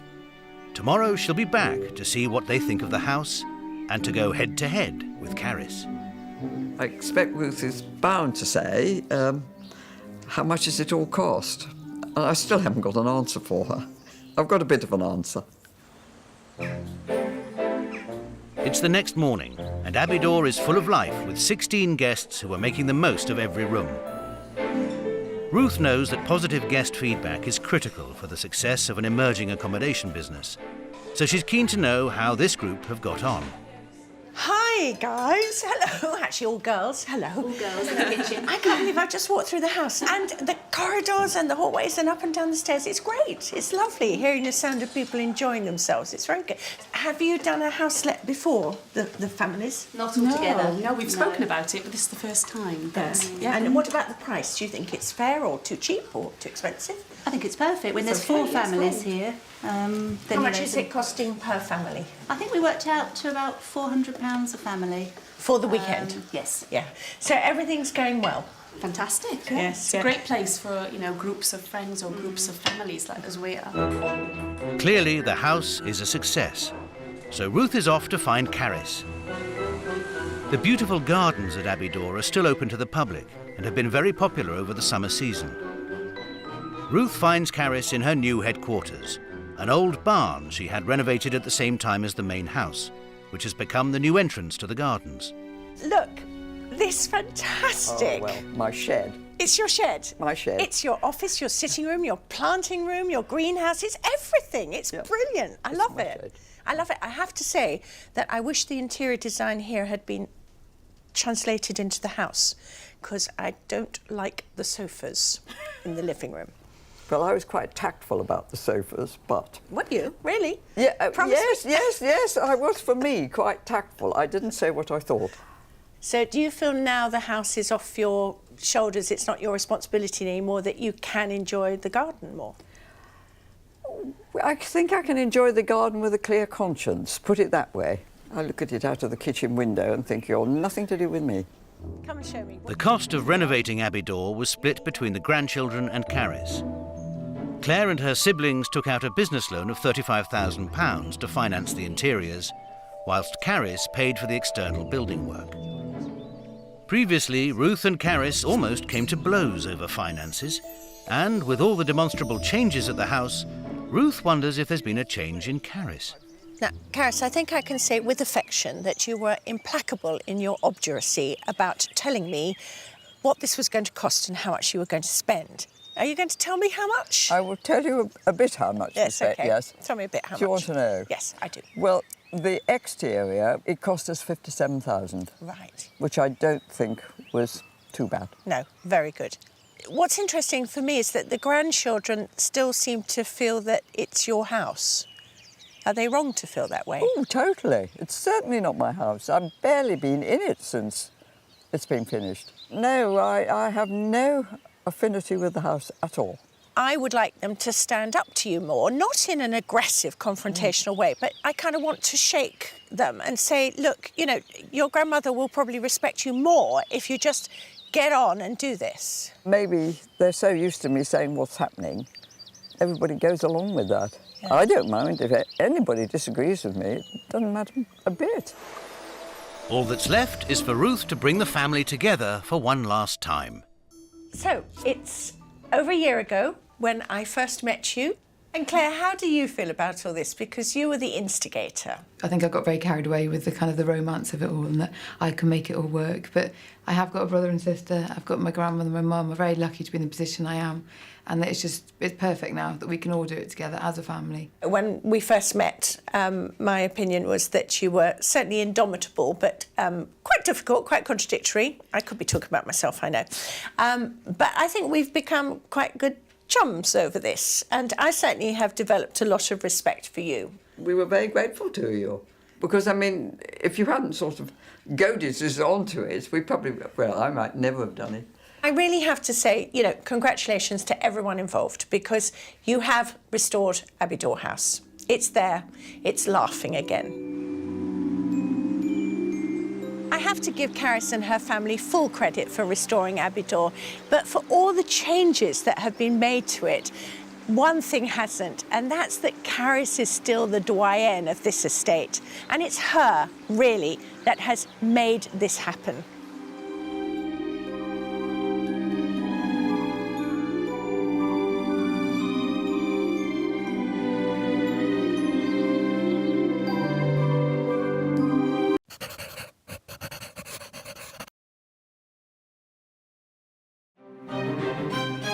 This is Riverhill House in Kent. Last year, Ruth Watson advised the family on a viable future for their historic home. It's over 18 months since I first came to Riverhill and met the 3 generations of the Rogers family. There was a degree of tension between the generations and how they could go forward developing this house, and particularly the garden. You said to me that you were proud of the fact that you kept your mouth closed. I would never say don't do it, it's up to him. Now I'm back to see how they got on and how Ed and Sarah, who were in charge of this project, have fared. I thought I worked hard in the past, but I didn't know the meaning of hard work.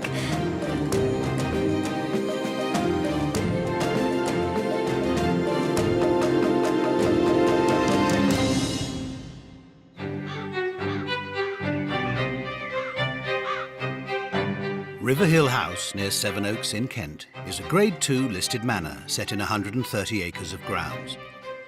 The listed gardens are of great historic importance, bearing rare trees and plants. The Rogers family have occupied this estate for over 160 years, and the latest generation is Ed and his wife Sarah. I live here with what I call my three Mrs. Rogers, which is my grandmother, my mother, and Sarah. They're my sort of force on the ground. 4 generations of the family live at Riverhill. Ed and Sarah live with their children in a cottage on the grounds. Ed's mum, Jane, lives in the main house, and Ed's grandmother, Evelyn, resides in the lodge. She's lived at Riverhill since the end of World War II and, at 86, remains the matriarch of the family. Obviously, I've come to the time of my life when I should be taking a back seat. But you see, we can't manage without each other. And I think my mother-in-law has given her life to this place. And, well, I suppose in the sort of way I have, really. Ed's father died prematurely, so Ed inherited Riverhill aged just 21. He struggles to run the estate as well as working full-time in the city.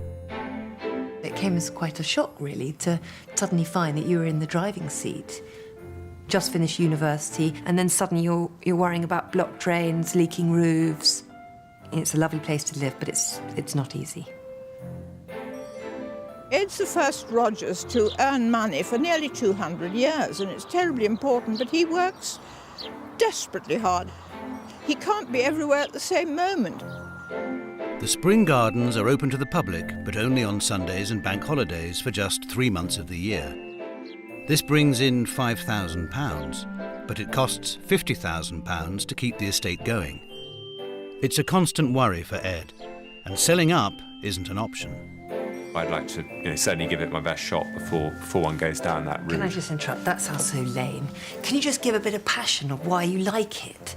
Why do you love it? Why do you really want to be here? You're not going to just give it your best shot, because that means it might fail. You've got to be a bit of determination.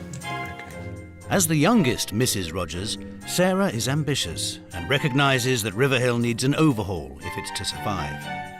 Not everyone in the family, however, is quite so enthusiastic.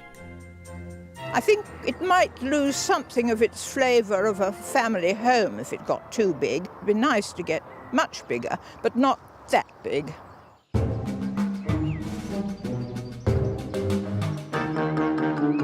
In an attempt to turn the fortunes of the family home around, business guru Ruth Watson's been called in to help. Today she's in Kent to meet the Rogers and secure Riverhill House and Gardens for the future. We're frightened of embarking on some schemes. Ruth may be able to give us the confidence to do them. I think that's an interesting thing. This one piece will make 52 layers. Watch on mobile devices or the big screen. All for free. No subscription required.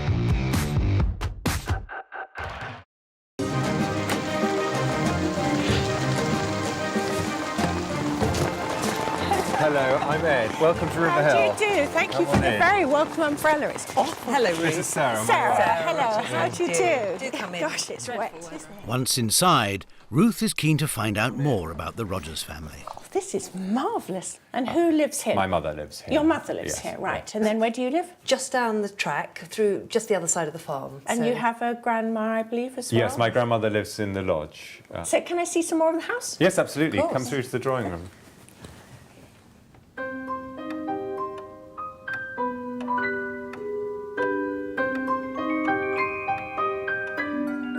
Since Ed took over the house in 1995, little has changed at Riverhill. So this is the drawing room. That's right. Yes. Yep. Drawing room. There's a picture over there of what the house looked like when my family bought it. For a house in such a prime hillside location, the outlook today is very different. Can I just say that's the first thing that hits me is there is no view, and yet there should be a view. I mean, what is this awful stuff outside the window? Well, the yew hedge was allowed to grow up to block the road down there. I think it's very oppressive looking. I mean, one doesn't look at the garden and think how beautiful at the moment. No. In its heyday, Riverhill House would have been a bustling family home with 12 live-in servants, a dairymaid and 8 full-time gardeners. Today, Ed's mother Jane lives in it alone, and it's a very different story. How much does it matter to you that the house stays in the Rogers family? So Riverhill's very important to me. I don't want to be the generation that sort of gives up on it.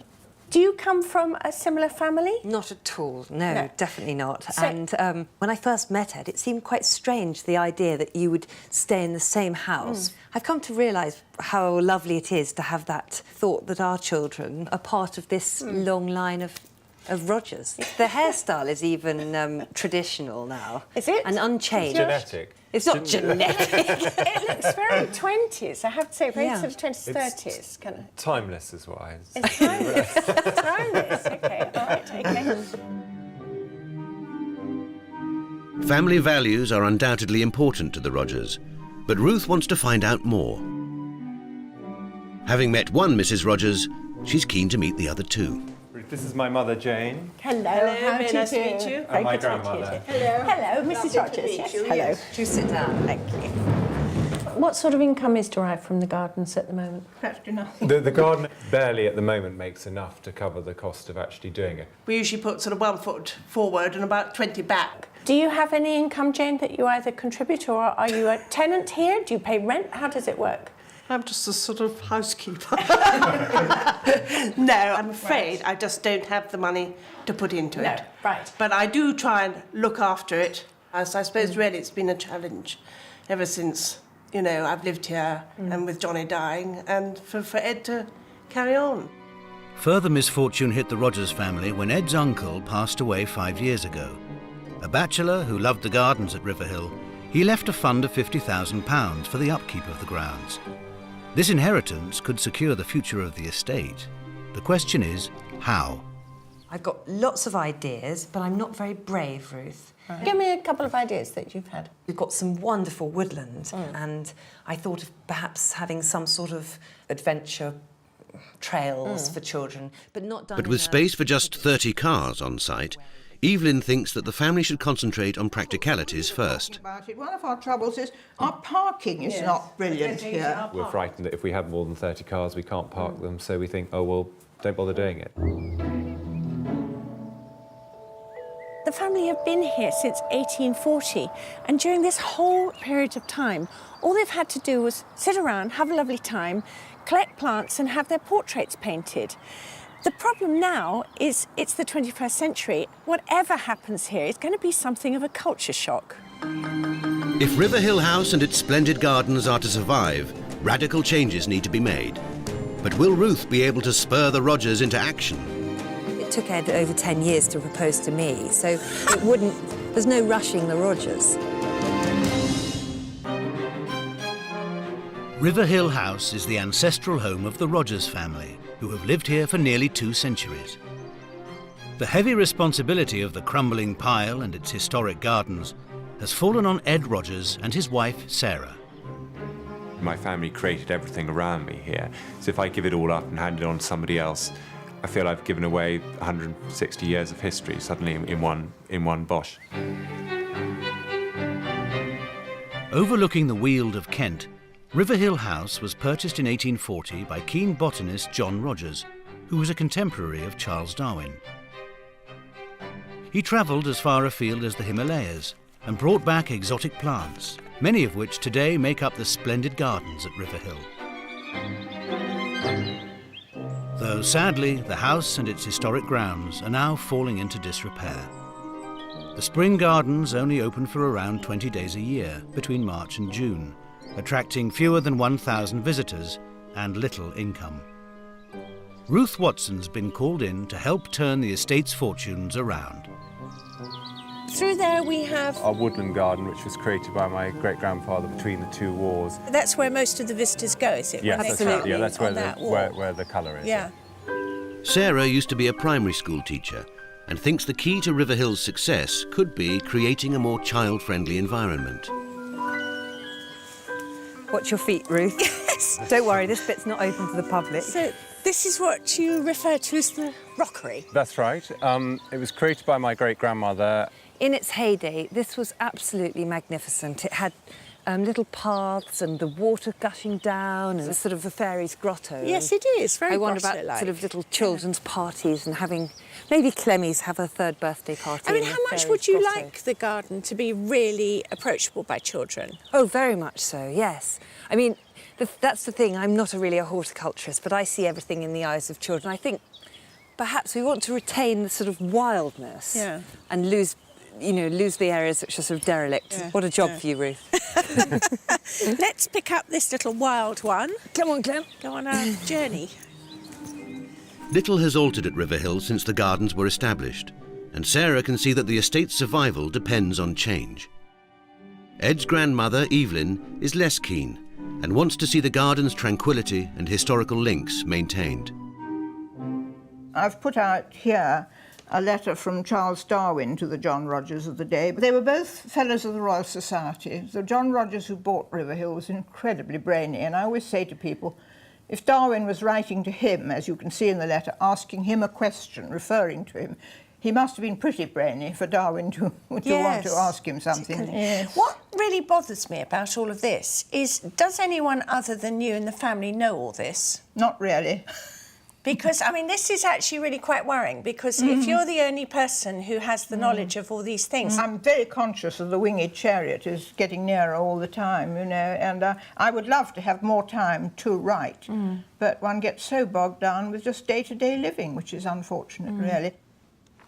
At 86, Evelyn remains head of the family, and Ruth wants to ensure that this won't prove an obstacle to any potential plans at Riverhill. How much do you think you're still the matriarchal figure here, and that everyone is going to do what you want them to do? Oh, I don't say what I want anymore. So you're very happy for Ed to have free rein, as it were? Well, he must.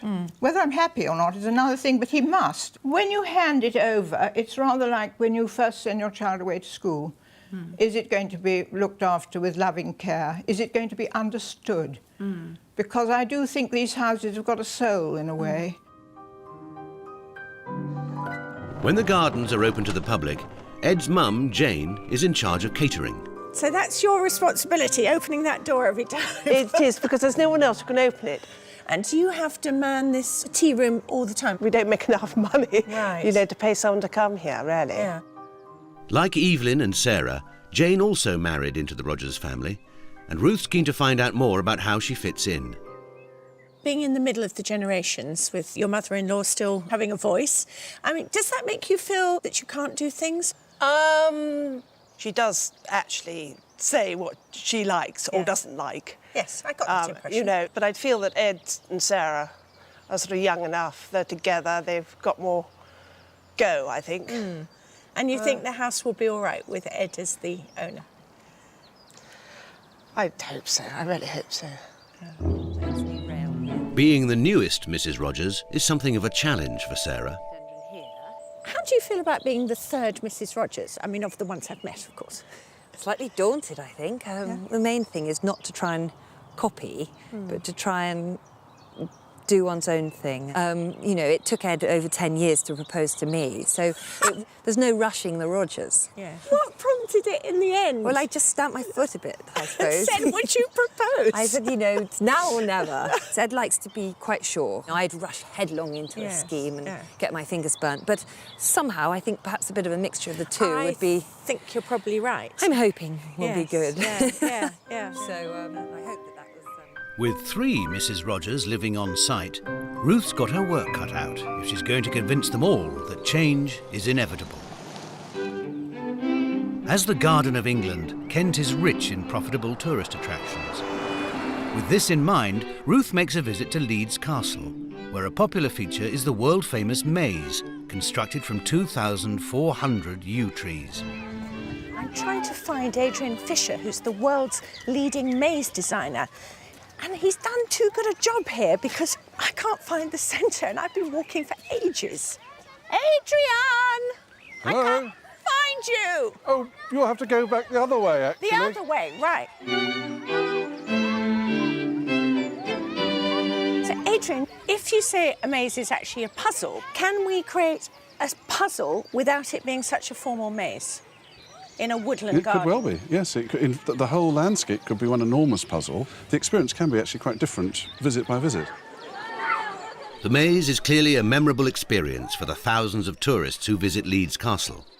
An attraction such as this could prove a money spinner for Riverhill. There are 3 generations of Rogers, in fact 4 at Riverhill, if you include the tiny tots. I think it'd be marvellous if you could come and meet them. Yeah, I'd love to. Having done her research, Ruth's come up with a plan of action for the Rogers. She believes that by investing the £50,000 left by Ed's uncle, Riverhill and its historic grounds could generate enough revenue to support the entire estate. But to achieve this, the Rogers need to raise their game. Ruth's back at Riverhill to deliver her findings. Good morning, Mrs. Rogers, Mrs. Rogers, Mrs. Rogers, and Ed. Good morning. Good morning. I think you need to be thinking much bigger than you are at the moment. At the end of the day, visitor numbers have to be increased. You have to have the car park. You have to have attractions linking from the Darwin, the history of the garden, through the garden itself and the plants. What Ruth wants to see at Riverhill is a major children's attraction that will lure visitors and revenue through the gates. She wants the Rogers to research the concept. My trump card is a chap called Adrian Fisher.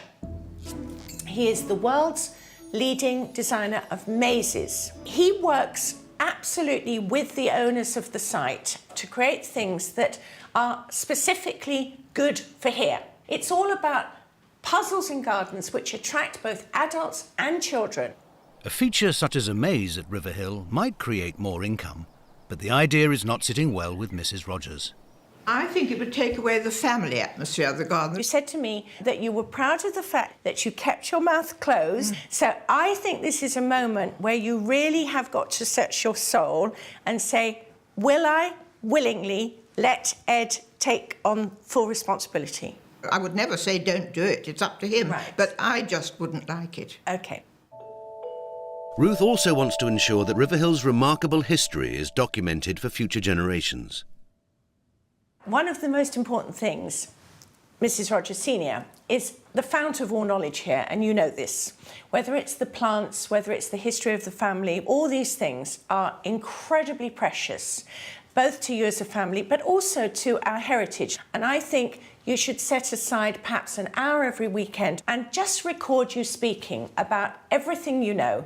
Yes, I know if I went under a bus, there's so much in my head that will just go forever. With Mrs. Rogers Senior in charge of preserving the family history, it's all eyes on the future. It's now time for Ed to step up to the mark and be the man. Now, there's one last thing I would like you to do before I come back. And I think it would be symbolic of change, and that is to cut down the yew hedge. And I think that should be your private little act of commitment to going forward. Yeah. Good. Ruth's findings have given the family plenty to think about. Obviously, it's hurtful to be told it's all in such a sort of state of shambles, which it is. I mean, I know it is, you see. Sarah, being new blood on the block sort of thing, has some, perhaps some out-of-the-box ideas. Equally, at the other end of the spectrum, we've got my grandmother who's been here 60 years, and I think her goal would be that this remains a family home. I mean it with no disrespect to my grandmother-in-law, who is a wealth of knowledge, but she can also be a little stubborn on certain points. I've no idea what Ed will do, but myself, I'd have reservations on putting too much into it. But I know we've got to put something into it, but I just think it's a little bit frightening. 6 weeks after Ruth's visit, and the Rogers are already getting down to business. They've got a team of tree surgeons in to tackle the overgrown yew hedge.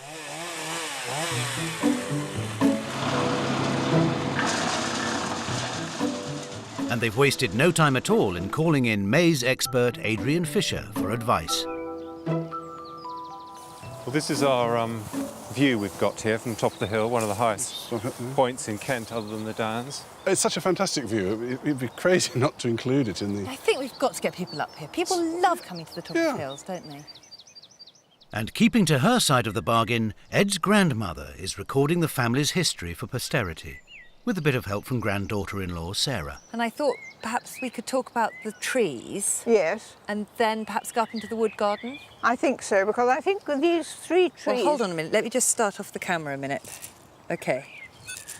Right, it's far away. Talk about the three Yes. trees there, because they are so wonderful, and it was so incredibly lucky with the storm that they survived. Right. But what is interesting from the family point of view is the turkey oak, which is the big spreading Right, tree let me just there. get a shot of that. Hold on. Yep, the turkey oak, yep. Because that came back as an acorn in the pocket of Ed's great-grandfather after he'd been fighting in the Crimea.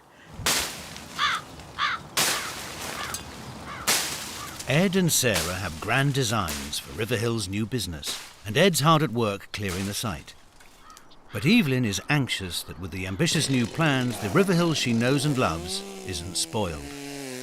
What a lot of the public say is what they love is that it is a family home and it isn't too commercial. And I don't want the atmosphere of the place to go by being absolutely overrun with people.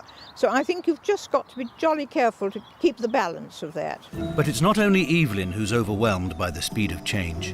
Bit daunted myself, I have to say. Well, I was feeling quite optimistic, but I'm feeling a little worried about it all now. Hi, Simon. Sarah Rogers here. As a former teacher, Sarah's convinced that the future of Riverhill is all about attracting children and their families to the estate. Thanks ever so much for the designs you sent through. We wondered whether it could be slightly more Himalayan looking. So I just wanted to really chat things through with you. The gardens are famous for the rare specimens brought back from the Himalayas in the 1800s. And Sarah's keen to embrace this in the new developments. The car park you've seen. Plans for the new gardens at Riverhill are underway, but it appears some members of the family still have their reservations. It's their thing, and, you know, I've got to stand back, but I fear for them, that's all.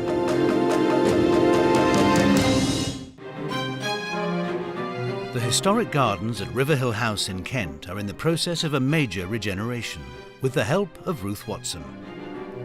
In a bid to save the ancestral home, Ed and Sarah Rogers are transforming their estate into a woodland experience for children.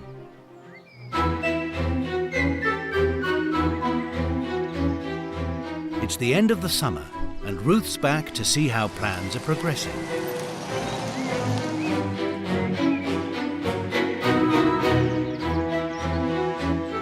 On her first visit 5 months ago, the panoramic view from Riverhill House was obscured by overgrown yew trees. Ruth's keen to find out if the Rogers have followed her advice and chopped them down. Hello, Sarah. Ruth, lovely to see you. And to see you too. It's beautiful. Wonderful, isn't it? I know. No, you had? It's absolutely extraordinary. It's made quite a difference. The lovely view of our own fields. We couldn't see any of the fields at all. I mean, it's just... And the beautiful tree, the oak tree and everything. Yeah. I mean, it just looks so much better. Well done. So, Sarah, you've been doing things, so can we sit down and have a chat? But the biggest change of all at Riverhill for generations will be the ambitious Children's Adventure Park. What we're proposing is that we have a Himalayan theme. What could be more appropriate? Yes, but we want it to be reflecting the history of the Rogers family, but also make it a really exciting place for families to explore together.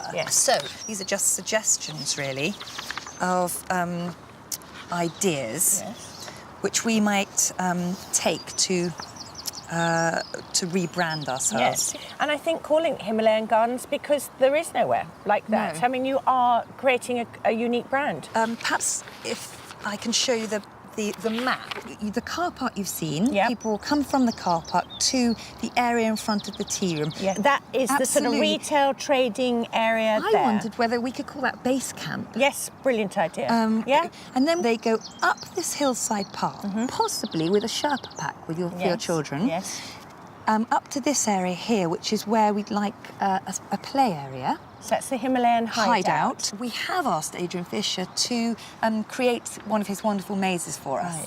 I don't think I've ever been as impressed by anybody's thought and imagination on a project as this. I really am. I think it's wonderful. It does mean a lot to me, and well, I know it will to Ed. I think it's brilliant. I think it's just marvellous. We thought a lot about it, well done. we hope it takes off. We've got confidence now. Yes. You've given us confidence, so...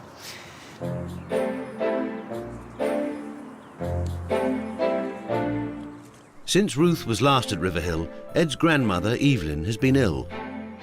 Ruth wants to make sure that with so many changes afoot, she's aware of the bold scheme. I'm mightily impressed with the plans for the garden.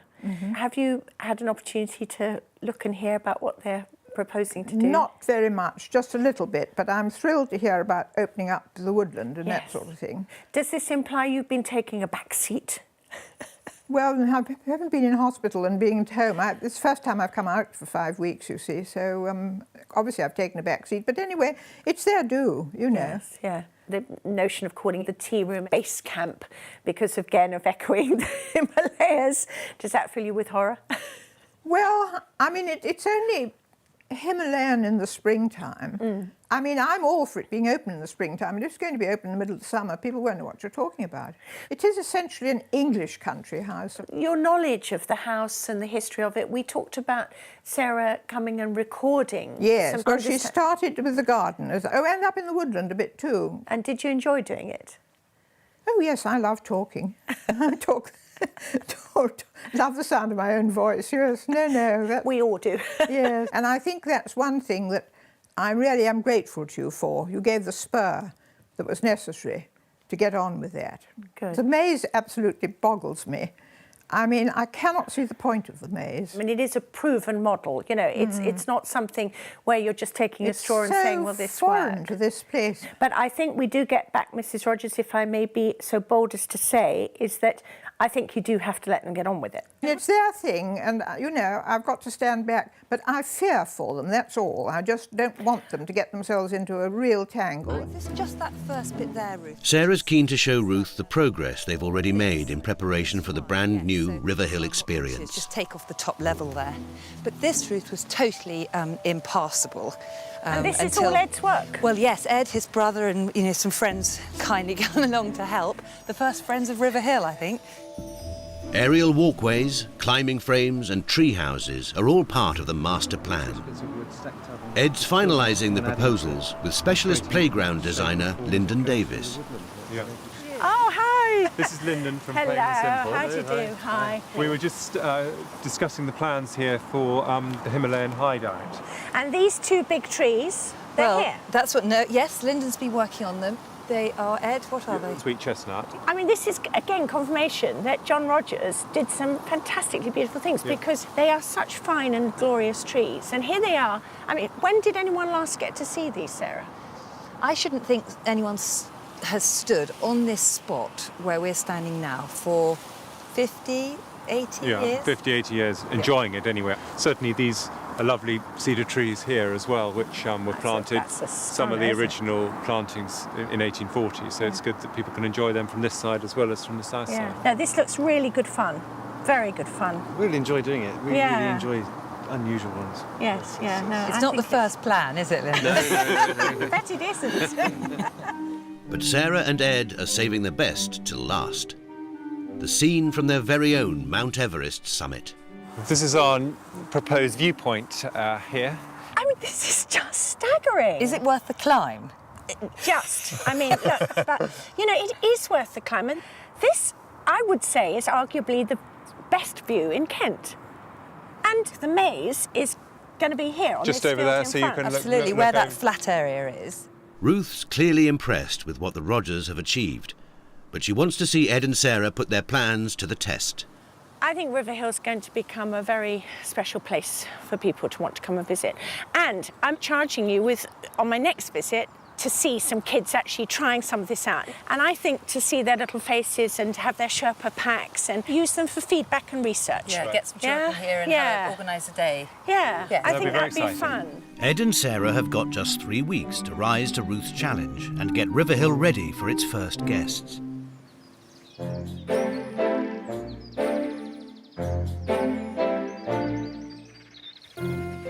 It's the day of the River Hill trial. All the generations of Rogers are pulling together, hoping to make it a success. To tie in with the theme, Sarah's planned a surprise Himalayan guest, somewhat at Ed's expense.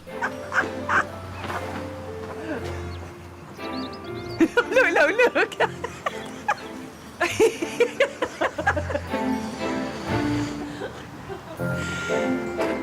Children going to be absolutely terrified.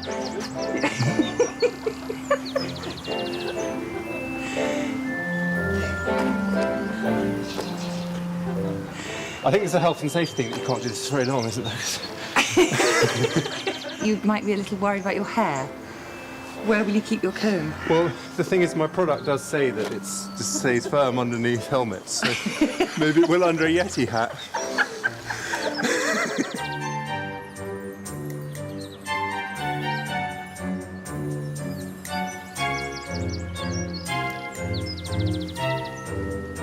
With 2 hours to go, Ruth Watson arrives to oversee proceedings. Hello, morning. Good morning.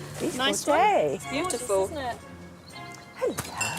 Oh, hello, Ruth. Hello. Hello, Rising Favourite Road. activity. It's all looking very good Nice out to there. see you. With lots of backpacks being assembled. Oh, yes, well, luckily we've got some nice people to help this morning. Fantastic. And all these cakes. Yes, we've got a sample menu. So Jane's putting on her... Are you putting on an apron, Jane? I'm not sure. I haven't decided. I've got a notepad. I like the fact that you're telling people what you're doing and what you're about. That's such a good idea. Everybody is always then up for going with the flow of it. 30 eager local school children have been drafted in to trial the Rogers Himalayan experience. The event begins with an introduction from a very proud Ed.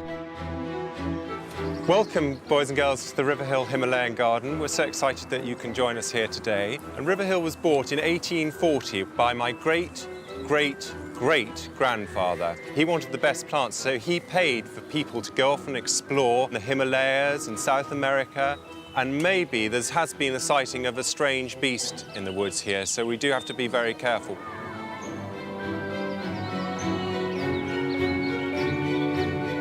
The children are led up into the wooded garden by Sarah to see some of Riverhill's rarest specimens. They find themselves transported back in time to the Himalayas of the 1800s. Those enormous trees there, that's where we're going to hope to build the tree houses. Look how tall they are. Anyone know what type of tree that is? Yes? Horse chestnut. Well done, a horse chestnut. You're brilliant in your trees, aren't you?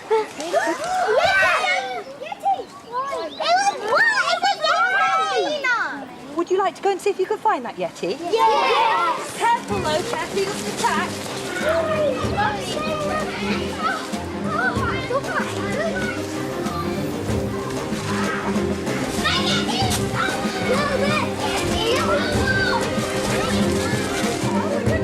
The Yeti makes a lucky escape, and the children make it safely to the summit.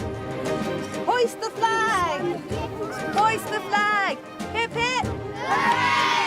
Well, it looks like we can actually see our skull from here. I haven't been here before, but I like it. I might come here again. The experience is clearly a hit with the youngsters, and the parents are impressed too. There's not anywhere really around here that's like this, for them to just run around and run up the stream and have a real explore. So you'll come back when it's a proper going concern? Definitely. The trial has gone well, and Ruth wants to know how the family feel. What a successful afternoon. I have to commend you for doing such a brilliant job. Everything about it. Just wonderful. Well, we're thrilled it's gone so well. Yeah, very relieved, very relieved. So do you now feel confident that this can work? Yeah, I still have great reservations about the maze because I can't see the point of it, but the climbing frame and the walk I think is wonderful. And I just hope that your generation, Sarah and Ed, is going to have a wow of a time, and that, you know, you will be able to leave something to your children for them to look forward to rather than to slightly dread.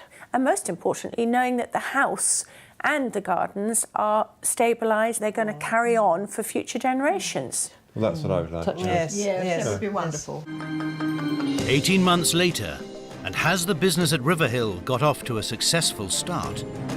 I think it's quite fair to say that this particular part isn't her favourite. I still have doubts, and I think it's an extravagance.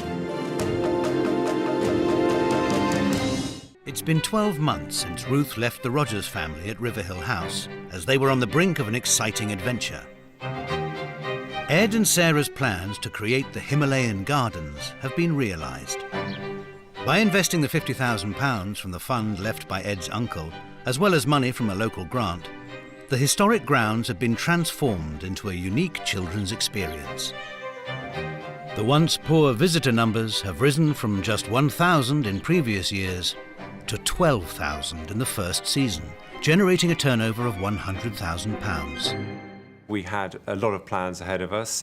We worked all through the winter with planners and developing schemes. I'm amazed at what has been achieved, really. It has undoubtedly been very hard work. Ed keeps getting recognised on the station and in the office as the Yeti. I think most importantly, Ruth has given us a huge amount of confidence to actually enact what we've done this year. She just gave us a pretty good kick up the backside. Ruth told us to aim high, and we've followed that advice. She said, if you're serving coffee, serve the best coffee. If you're making scones, make the best scones. And there's no reason why even small things that we do can't be done in the best way possible. And life has been busy for Ed and Sarah elsewhere. The most exciting news was in May when our fourth child was born. I thought I worked hard in the past, but I didn't know the meaning of hard work.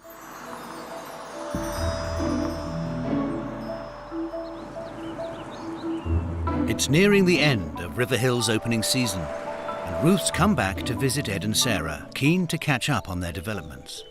Hello, good morning. Welcome to River Hill. Thank you. Looks very professional. She finds 4 generations of the Rogers family at the new cafe. Hello. Hi there. Hi, Ruth. And this is a new addition. Yes. Hello. How have you managed to do all of this when you've been so busy? How are you all doing? Very well. Yes, yeah. It's never a dull moment, Ruth. Wow. Very busy year. I'm Very so exciting year. impressed with the car park and the signs. Been very busy, yeah. And Mrs. Rogers, how have you found it? Well, I think it's amazing. It's wonderful. And Jane, the tea rooms, I mean, look at the front of it. It's fantastic. Ruth, it's not a tea room, it's a cafe. Cafe, cafe, sorry, Jane. The cafe. Yes, wonderful, wonderful. It's been very, very busy, very successful. There are things for me to see, like Himalayan hideouts. Oh, we'd love to show you up in the woods. Around. Well, I better give this little bundle to Granny. Okay, yes. I'll catch up with you later. Yes, yeah, good. See you later. Yeah, that was funny, wasn't it? In just 12 months, Ed and Sarah have transformed River Hill into a professional enterprise by developing the gardens. Oh, this is terrific. Isn't it great? It's great. It's fitted in really well with the trees and everything. When I was here on my last visit, this was all being cleared, and you mentioned that there were trees that people hadn't seen for... Yes. Well, about 80 years, I think, and yeah, people hadn't been here for 80 years, and now it's one of our busiest areas. It's great to feel it's being used, I think. Can we put some more on? Ed's time is still split between River Hill and his job in the city, but he feels that his efforts now will pay off in the long run. If I think of future generations, what I would like my children to inherit is a historic garden and house that is self-sufficient, and they don't have to feel, oh, we've got to be earning X tens of thousands a year just to keep the central heating on. They've made a profit of £20,000, which they are investing back into the estate to continue the restoration of other parts of the garden and the house. And now we've made a start with the tree house. It'd be lovely to put some other bits and pieces in here so that we can make a really exciting area before children go up to the viewpoint. And the viewpoint is the part where I nearly died. My lungs collapsed. And that's where we're going. On Ruth's advice, Ed and Sarah employed expert Adrian Fisher to design them a maze. It's been planted with 1,650 yew tree saplings. The posts and rails mean that the children can enjoy fathoming the twists and turns while the young trees grow. I don't think I have to ask whether the maze is popular. No, they absolutely love it. Obviously, your grandmother had some firm opinions about what the garden should and shouldn't have done to it. I think it's quite fair to say that this particular part isn't her favourite. The changes we've really made this year haven't really affected the garden as such. You know, this is on the outskirts of the garden. The play equipment is using an area that wasn't used before. So, we haven't sort of changed the substance of the garden, and that's very much what we want to restore in the future. Ed and Sarah have had to tread gently with their innovative ideas so as not to upset the older generations of Rogers. No one has felt this pressure more than Sarah.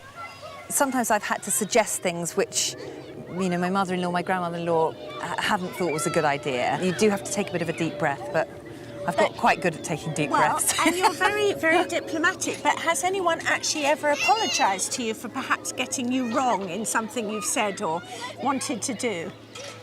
I don't think. We haven't really had too many fallings out. It's just more sort of differing of opinion. Yeah, I think we need to go onwards and literally upwards. Upwards, quite right. We've got a special event on today, Ruth. OK, Come good, this way. good. Yep. Even though the Himalayan gardens are proving successful, Ed and Sarah are thinking of ways in which they can take their new business even further. They've been trialling new activities, such as a mobile climbing tower, which they plan to introduce to next season's calendar. Oh, that looks such fun. Ruth recognises that Ed and Sarah's hard work in the gardens has paid off. But there have also been improvements in the cafe and gift shop. It's a professional operation with some appropriate Riverhill souvenirs. And it's turned over enough money to allow Ed's mother, Jane, to employ staff, so she no longer runs it alone. Hello, Ruth. So, I've had a very exciting time up there. It's all looking amazing. Oh, good, yeah, good. Very good. And how is this going? Because it just looks beautiful. The cakes look beautiful, the shop, everything. That's great. Well, it's gone extremely well. Yes. Very well. A great facelift, isn't it? Tell me about how you feel the garden's going, and Ed and Sarah particularly, because they've obviously worked so hard, and with the new baby as well. I know. Are you proud of them? I am actually, because I realise it's jolly hard work. And your mother-in-law, Mrs. Rogers, she seems to be really enjoying it as well. Yes, I think she is. I think she finds it a little bit much when there's quite a lot of children here, which some days there could be thousands of buggies, thousands of small children. But after all, it's the children that bring the grown-ups. Is this been a big change in your life?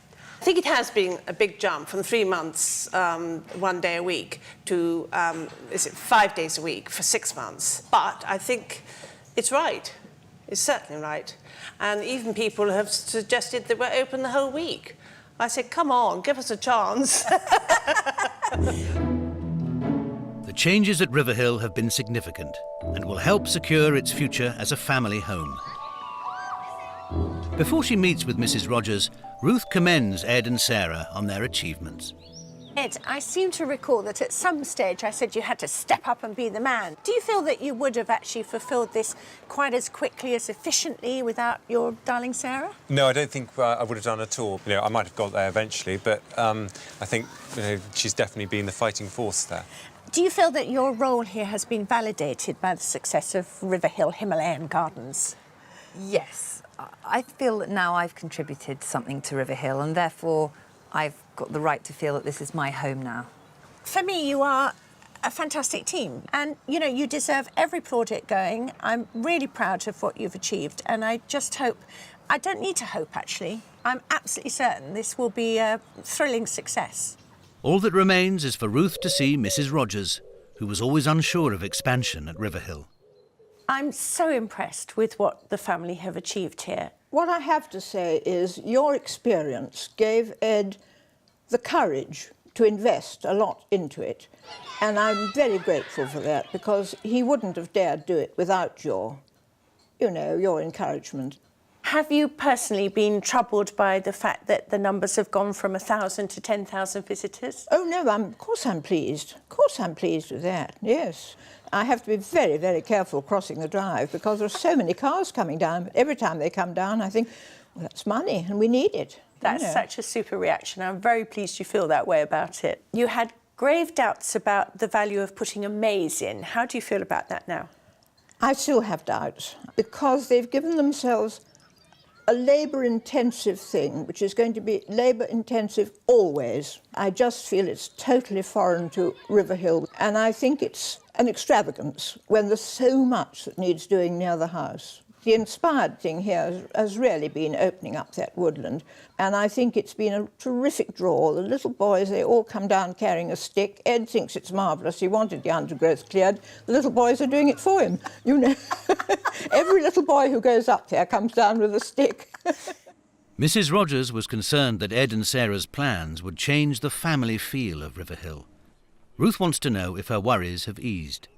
Do you think Ed and Sarah have done right by this house and garden? I think they've probably been its salvation. I've only been worried that it wouldn't work and they'd lose money on it. That's what's frightened the life out of me, you know. But you're not frightened anymore? Not really, no. I just keep my fingers crossed. Long may it last, but I think it's kicked off to an amazing start. And I think they may have saved the place. I think they probably have. It's rather wonderful.